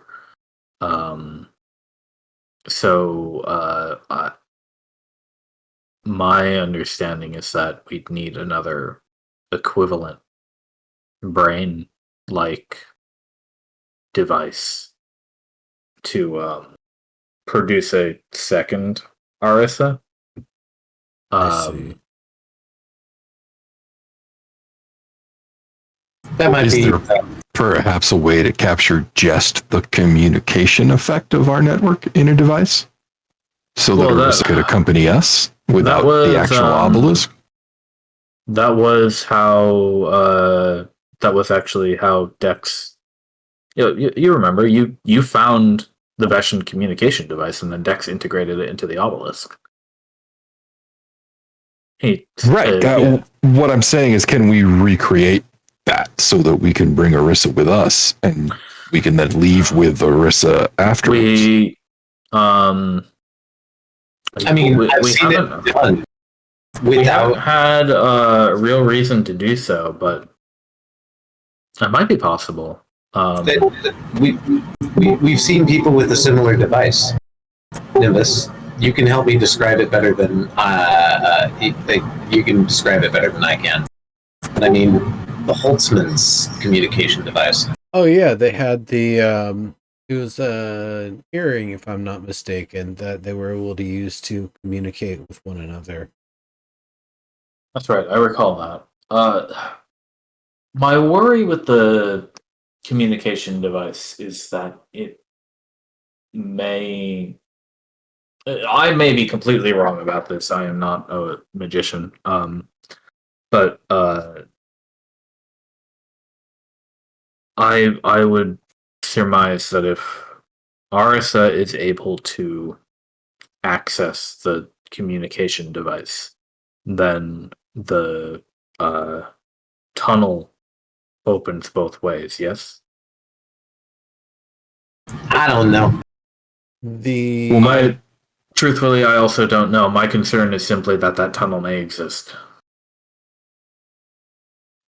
Yeah, I agree. Actually, my thought was that since Orisa required a physical connection to the obelisk, if we could somehow bring two-way communication with Orisa with us instead of the obelisk, we could prevent the other proxy from making that physical connection. So like figure out how to make Holtzman's device and then attach right, but specifically for Orisa, right? Yeah. That's super useful just because then we get to have that technology. It makes me think of the bug that we had when we were scouting out the fort for Zoramos and Nasharala. If we could basically have like two individual sets, one that that's one that's coming right. and Yes, going at each location, essentially. Almost forgot about that. We do in fact have a communication device that works that way. It works visually and I think orally with the with the bug device. Yes. The only thing is that it doesn't function as an obelisk at all. Correct. Right. Well, that was my thought. We could visit them during a waning and introduce Orisa to the proxy before we ever decided to bring an obelisk in that way. Yes, yes, that would be safest, wouldn't it? If you can think of an excuse for Arisa to potentially have to leave, then maybe.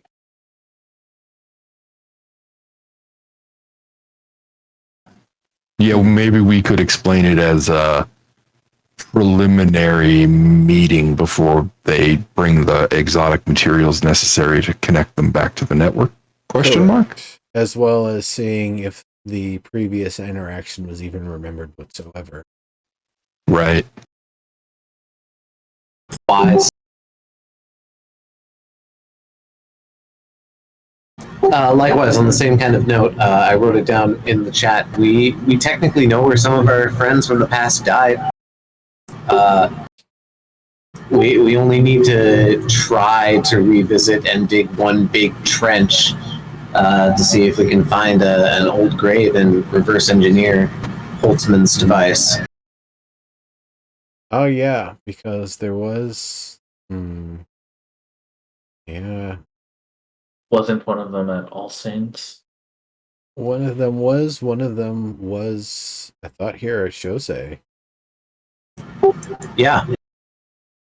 Yeah, that's right. When we went to gather the herbs in the hills and the not wyverns, they were they wyverns? Yes, wyverns. Yeah, the wyverns. Yeah. Yeah, they were wyverns. Yeah. Up in the mountains Unfortunately, and the...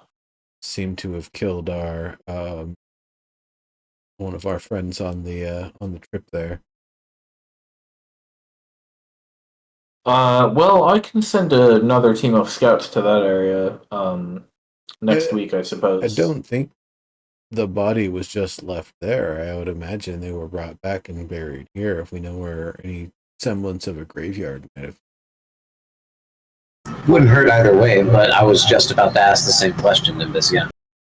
Yeah, do you know? I understand that it things changed from what they were because of your interference.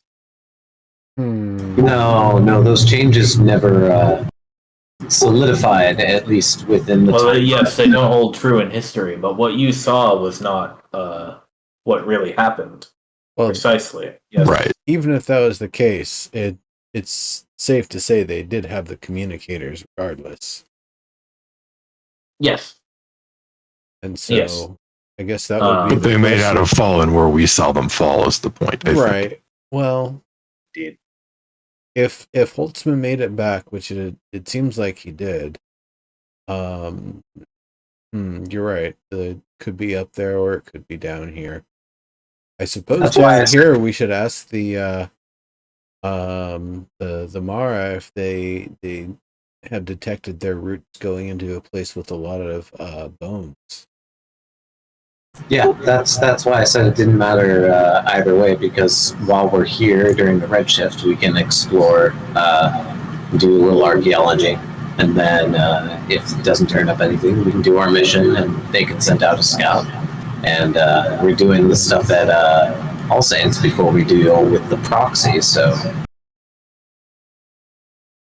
it works out. Well, who knows if we'll find anything so small, but I suppose it's worth a look. So, all right, I'll assign a team to go look next week. You won't find it if you don't look. That's true. I give them a draft copy of my map and show them the spot where the wyverns are. Now, I really do need to go make sure that everybody has returned, and who might still be out and about. So, Or I give that information to Lucette so she can give it to them.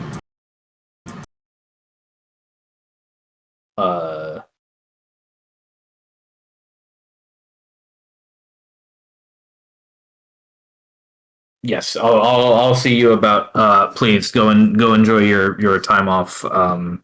Enjoy your bath and whatnot. Of course.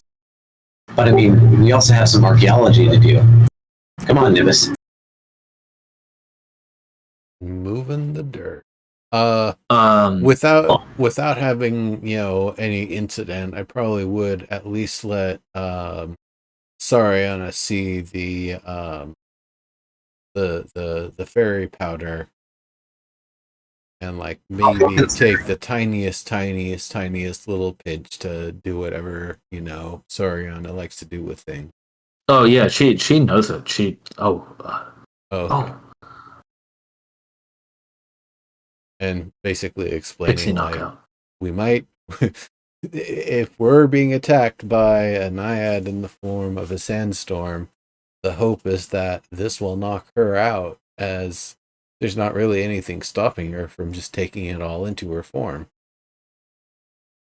Well, I have never tried it on a sandstorm, but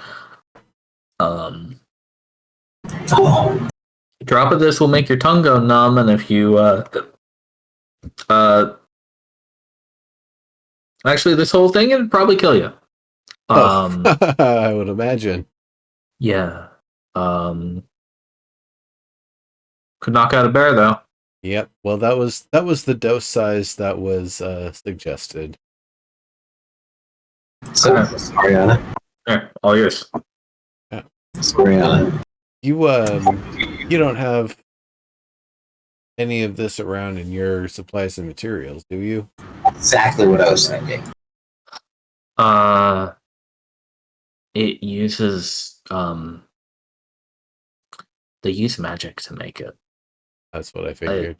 It's too small magic for me. I mean, my fingers are pretty small, but like I can't do the carvings that small. Oh amazing. no, I didn't mean to make it yourself. I was just wondering if it was something that the commission had available for you. I probably have like 5 flakes of it in a tiny glass bead somewhere in one of my in a component pouch somewhere, but Sadly, no. that's probably about it. What were you saying? Oh yeah, you asked about Maisie. She says, Maisie doesn't, she doesn't really do the pixie magic thing. She doesn't like, living with them, I guess. I got you. She's a city pixie. Yeah, that's what she said. I do have one other question though. Do you have any smart plants? Plants that make you smart if you eat them?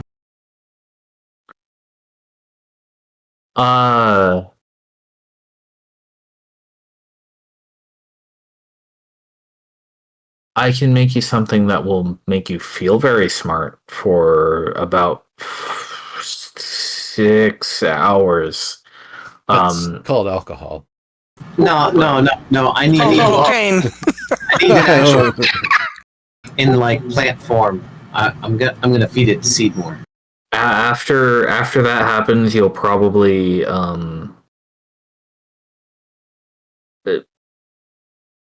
land in the dirt really hard. No, I need it in raw plant form so I can feed it seed more. Well, even if it was just one plant, if you fed it to your plant thing, it would probably. I'm not even sure if it would work at all. That's what I'm experimenting. I'm trying to see if I can make it smarter.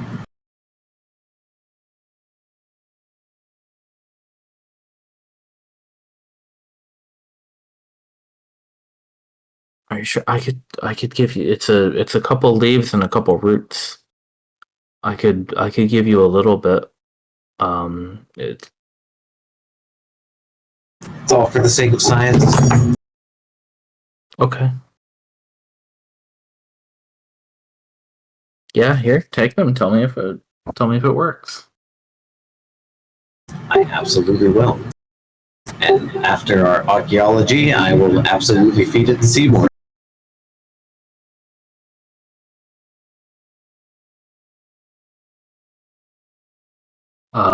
I will say, as far as archaeology goes,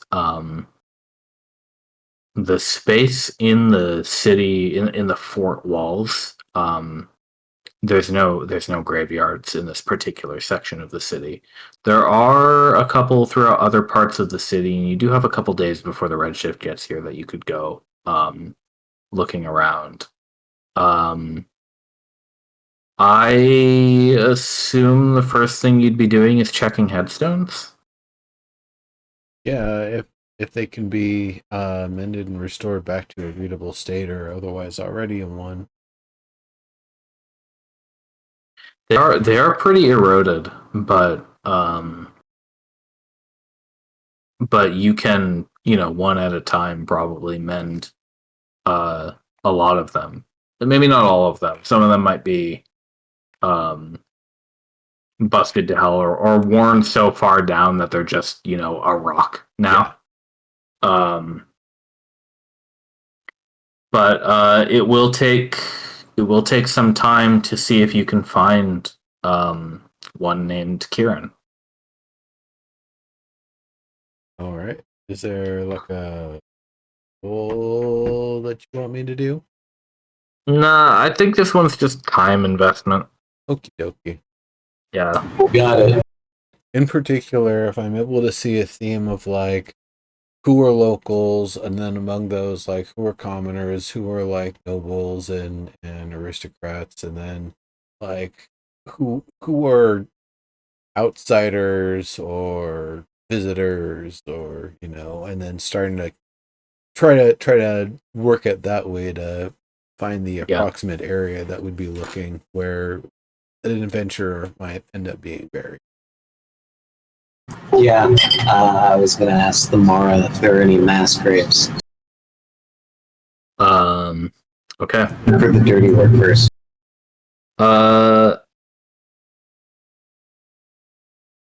So we'll say you two are going to spend a few days doing this. Yeah. Later that night, Montlarin, where are you around like 9 p.m.? Probably somewhere around like the obelisk. Like that's not even trance time for me yet. So I would probably be idly patrolling. Okay. The brigadier finds you. Lucky. Brigadier. Hey, I just wanted to ask you something. Of course. Dex told me about that moment that you experienced at Terra.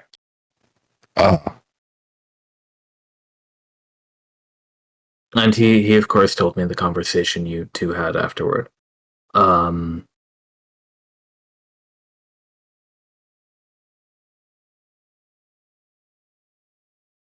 And he told me his theories about what this means for the Redshift and so on.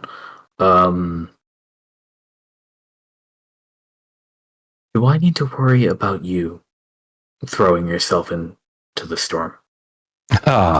No. I understand what Decus was concerned. I want to understand its nature, and I'm not willing to throw myself away until I do, if that makes sense.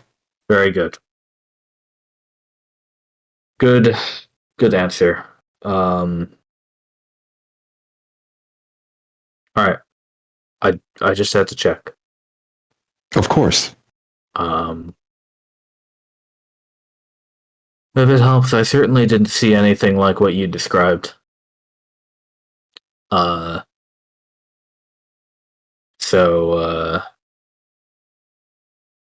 I'm as mystified as you are. Yeah, turning to sort of look at the tower, I'll say, it's obvious to me as we're getting closer to whatever this was, that we're going to discover the will, the force behind it. And I don't think we know enough about that yet.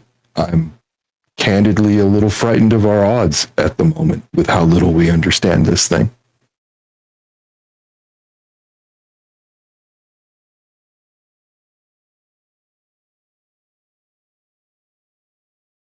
Well,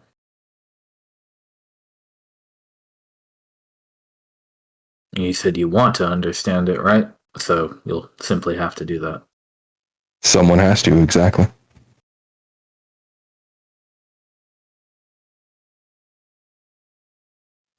But you don't need to worry. I'm not that foolish. Contrary to what my parents may tell you. She claps your shoulder with her right arm.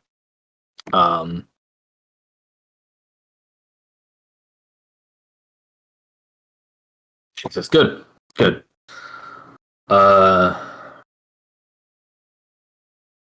Very well. Do keep me updated on if you see any more. I know you will. Any more knowledge that you gain on this. Keep Dex updated as well, and Van, and everybody else. Absolutely.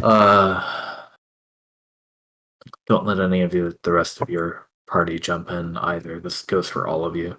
I don't care how brave any of you are. Dex tells me those of us who most want to put a stop to it should be considered at the highest risk now. I've gone ahead and, in light of recent events, put out an order for us to politely and slowly break communications with Gotma's clan. I think it's been sheer luck so far that our truce with the goblins hasn't manifested anything tragic for them. Fortunately, it's only Jabberlax that has decided to truly join forces with us. And they, as I understand it, have not tried entering the Redshift since they joined. They should stay as far away as possible. Yeah, I agree. If what you and Dex theorize is true, then the best thing that we can do for them is make sure that they don't get any ideas in their head about fixing the Redshift. And fortunately for us, they've always been content to simply live in it. I would be horrified to be responsible for the consequences. Yeah. Keeps humans and other people out, supposedly. So that's why I like it here so much. They were nice enough to allow us a friendly truce, occasional trade, but bar Jabberlax, none has ever decided to join us, nor have they given us any real true aid in ways that we truly need. So if that's what it takes to become a victim, then lucky us. Lucky us. So I will be we will be cutting ties with them. Not that I expect you to go over there, but figured I'd let you know.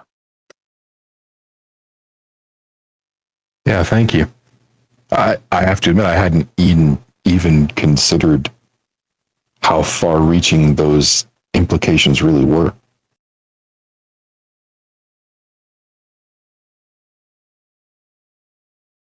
It does make me wonder, though. Did the same thing hold true for everybody who lived in Chose and Orvis and All Saints and everywhere else out here back when it started? Could they have possibly wanted to all put an end to it right then and there? I could certainly imagine in a moment of panic trying to deny what was happening. I guess that makes sense. We've seen a fair amount of evidence of shifting of people in places where corpses or at least bones are preserved. You've seen a few.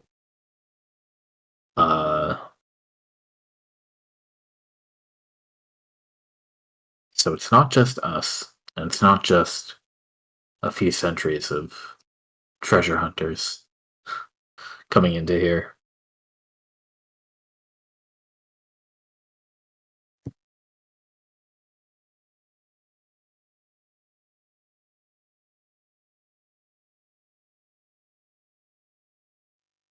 Yeah, it's an interesting question. We haven't found enough evidence to account for everyone that lived here originally. We haven't found anywhere near enough evidence. I mean, we should No, see. certainly not. I mean, even bones don't last that long, though. So Well, bones can last 1,000 years if there's any care in the burial, but Or the right, like, conditions. I've seen mummies. right. But I mean, this was a thriving world, yep. and there's nobody here. I mean, except for a few people, a few beings here and there. There's been nobody. Yeah, and my theory, based on what we have recovered, has always been that it caught everybody unawares. But what if that's not exactly true?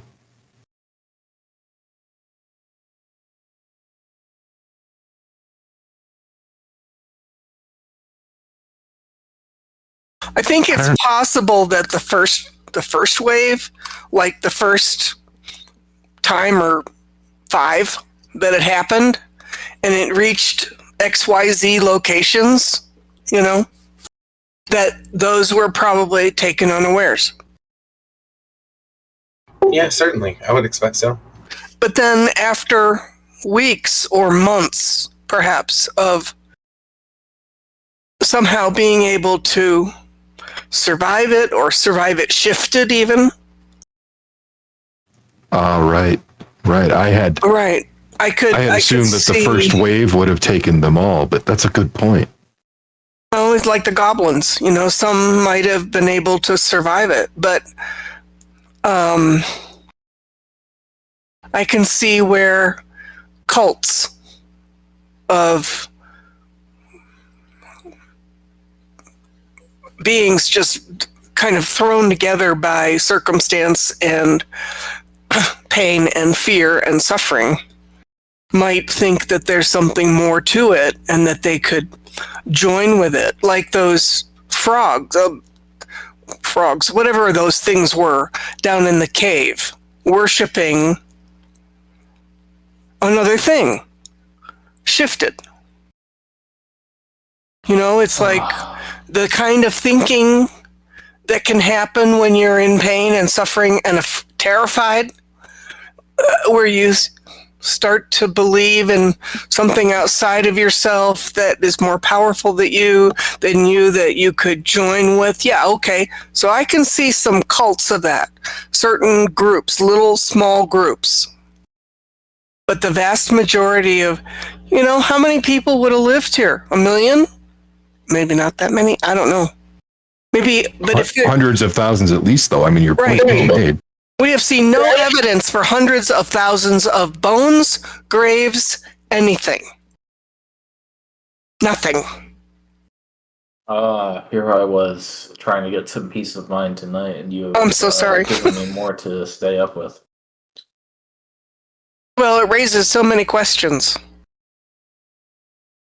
I mean, I could see, like in the case of our friend, who was so completely transformed that she couldn't live through it, where everything was crystallized and perhaps turned to dust.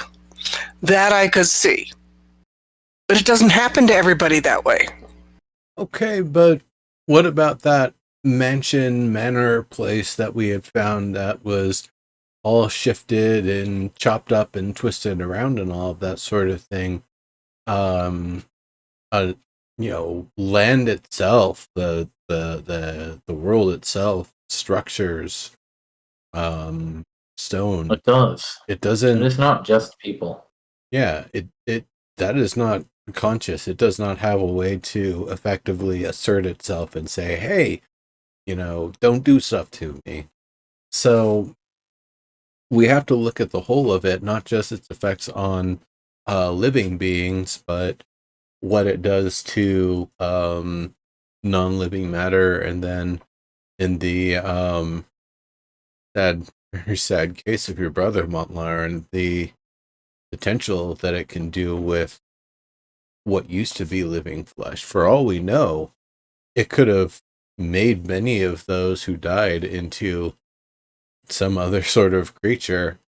And maybe they went north, and that's part of why that forest is so haunted and creepy. Right, but in the meantime, it's 1,000 years later. I'm guessing that there's, except for a very magical few, that there isn't anybody left from that time. Certainly not. But it certainly makes those very few that were left that much more interesting. Like how? What is it that the goblins have? Speaking of What about our alchemist friend? Beth Lauren, Quillix, didn't you mention? I cannot really believe that I'm saying this now, but did you mention that you can resurrect and reincarnate the dead?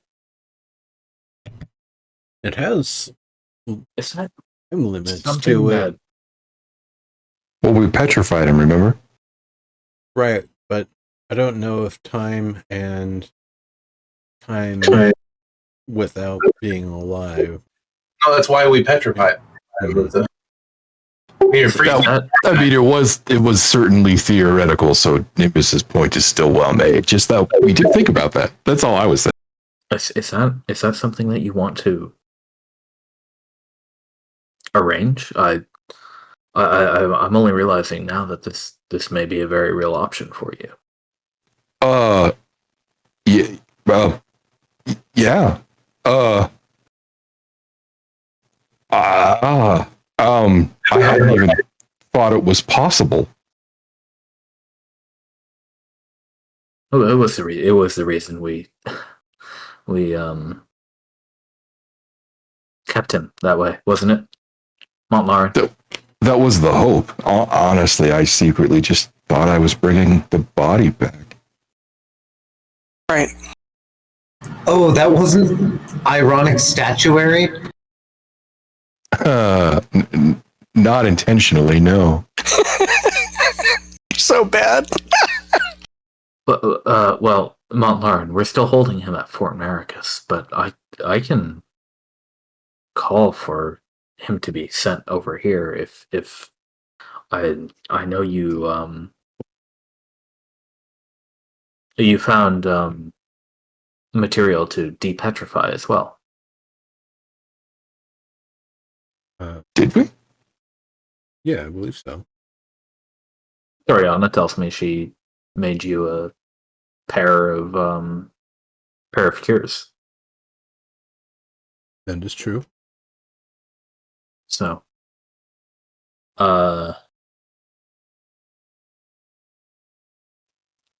if there was a way to bring my brother back, I would be a fool to say no. well, okay, yes. Okay, so the only other thing to think about is what if he comes back still shifted and still trying to kill you? Right. I mean, what if nothing changes? He just resurrects and still has the death stare for you. Oh no, it's You not gotta kill him resurrection. again. We're looking at reincarnation, putting him in an entirely new body. Okay, but what if it's that corrupted that he's still, he comes back with this deadly intent, and then you'd have to kill him all over again.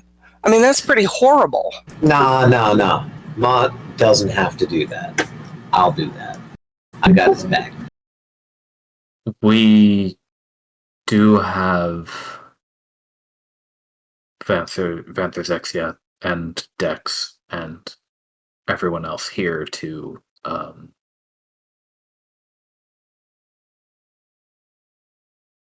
prevent that kind of upheaval.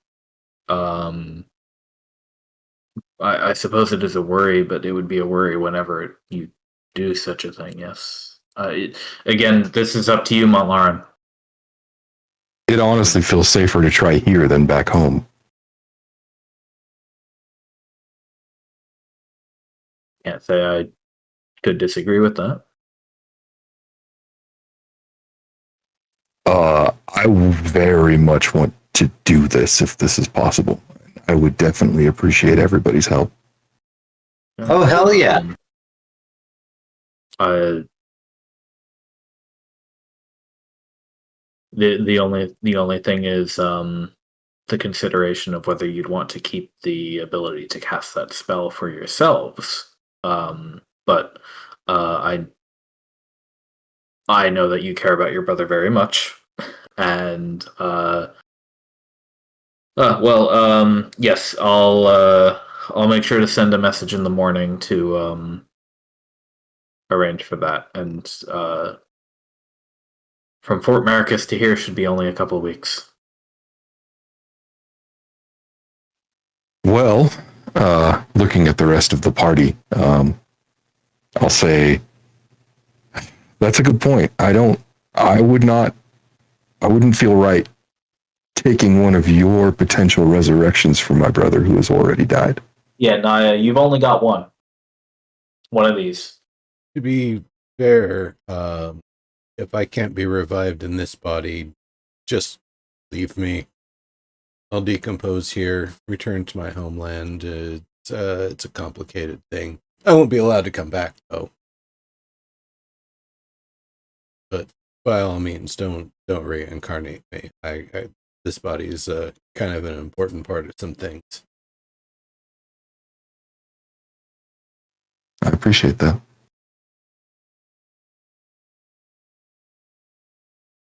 I got your back, bro. You don't need to worry about it. Well, It never even occurred to me that there was an option for me. So yeah, do your thing. If I die, I die.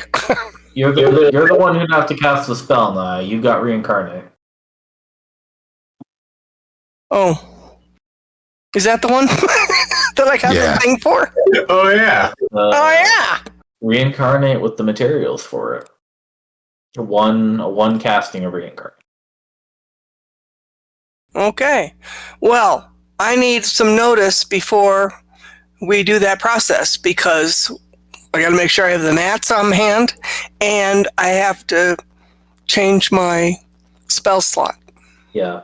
I'll also remind you, the materials for that spell are the same materials that you have to cast the spell Hallow. Yeah.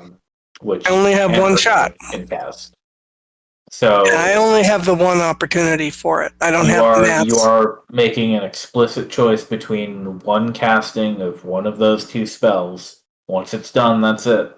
So, just keep that in mind.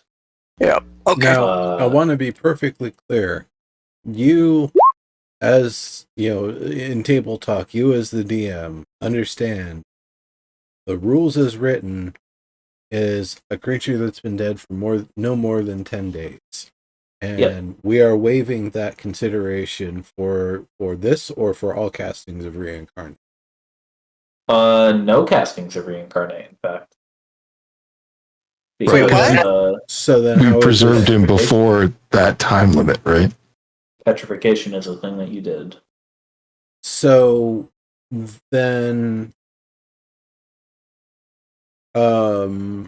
Morio should be within the range to reincarnate or possibly even revive. I also thought that was a potential plan. Well, yeah, we sent him back for that, but I don't know if the Empire ever did it. I thought we sent him back to the guild. No. Yeah, no, we sent him to the Empire. I did have Van make sure that shipment was done. Yes. My guess is he's just in a storeroom somewhere and they forgot about it. Man. Yes, I don't believe anyone was ever able to arrange for a dead raising. Good. I'm gonna buy him when I get back to the Empire. You know, that might actually be leverage for Vashta or anyone else that we run into in the future. Like, we might be able to do like a, a prisoner exchange or something. And nullify my beautiful future with statuary of Morio. I imagine you would put him in your museum if you had your druthers, right? That's exactly what I just said. Yes.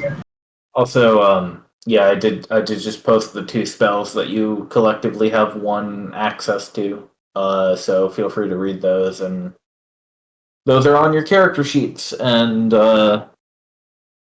they are for you to decide if you want to use that on a reincarnate now, save it for later, save it for the Hallow, save it for yourselves. Up to you. Man, what if he came back as a tiefling? I'm kind of hoping that he comes back as a gnome. Hey, little brother. I mean, Yeah. big brother. Yeah. Dude, it'd be perfect if he came back as like a full blown elf. That'd be ironic. Right? Oh no, it'd be as a dark elf. It's like, oh, the redshift changes a person. Can't take him home now. Yeah, but I mean, if we are willing to sacrifice that spell, I would very much like my brother to not be dead when I return home, you know? Well, yeah, we might have a second character too. He might choose to stay here. As insane as that sounds. Oh, he totally would. Don't forget that he's a Horizon Walker Ranger. His whole point is battle the bad guys, like the monsters and abominations. You know? Yeah. We might get another ace. Well, he's an been ace out a lit little at this while. point. He's like level 2 or 3, right? He is level 2. A Fast jack, let's say.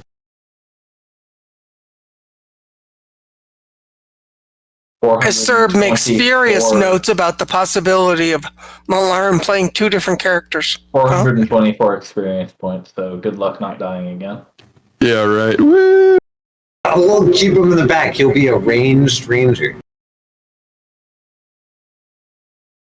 Just our little twink. Yep. You keep your elf ass back there.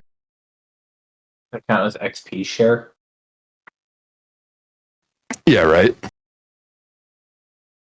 Yeah, We just power level him. yeah. To be Anyway. fair, with the amount of experience we get, like just a few encounters, and he'll be able to take a couple hits. What I wanted to tell you as the last thing for tonight is that Nimbus and Alvis, during your expeditions, your excavations, Yeah, did I find anything in my mass grave? you don't find any mass graves. So, I mean, The good. children at least don't know of any.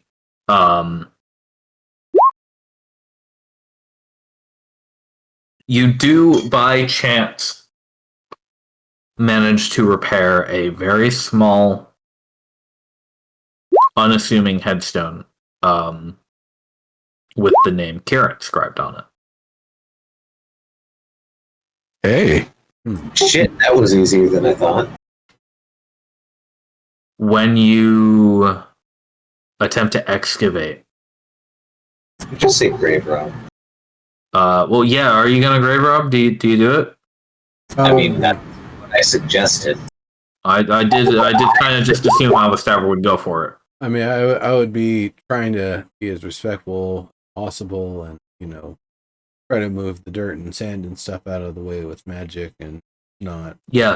Oh yeah, as my overseer taught, whenever I acquire items from the dead, I say Requiem Mumpaki, and then I go about my acquisition of their goods. Yeah. There's no body in this dirt. What the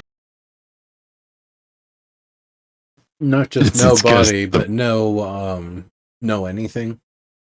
No, nothing. It is just a headstone. How about the surrounding area? Like maybe clear a couple feet back and about 10 foot radius. Maybe it's just a memorial headstone. Yeah, if you clear close enough to a different grave, you would find buried bones belonging to some other Right. deceased. Well then, yes, you might be right. This is more of a memorial thing, and that the Body is actual- eat. yes, that they're eaten or otherwise abandoned.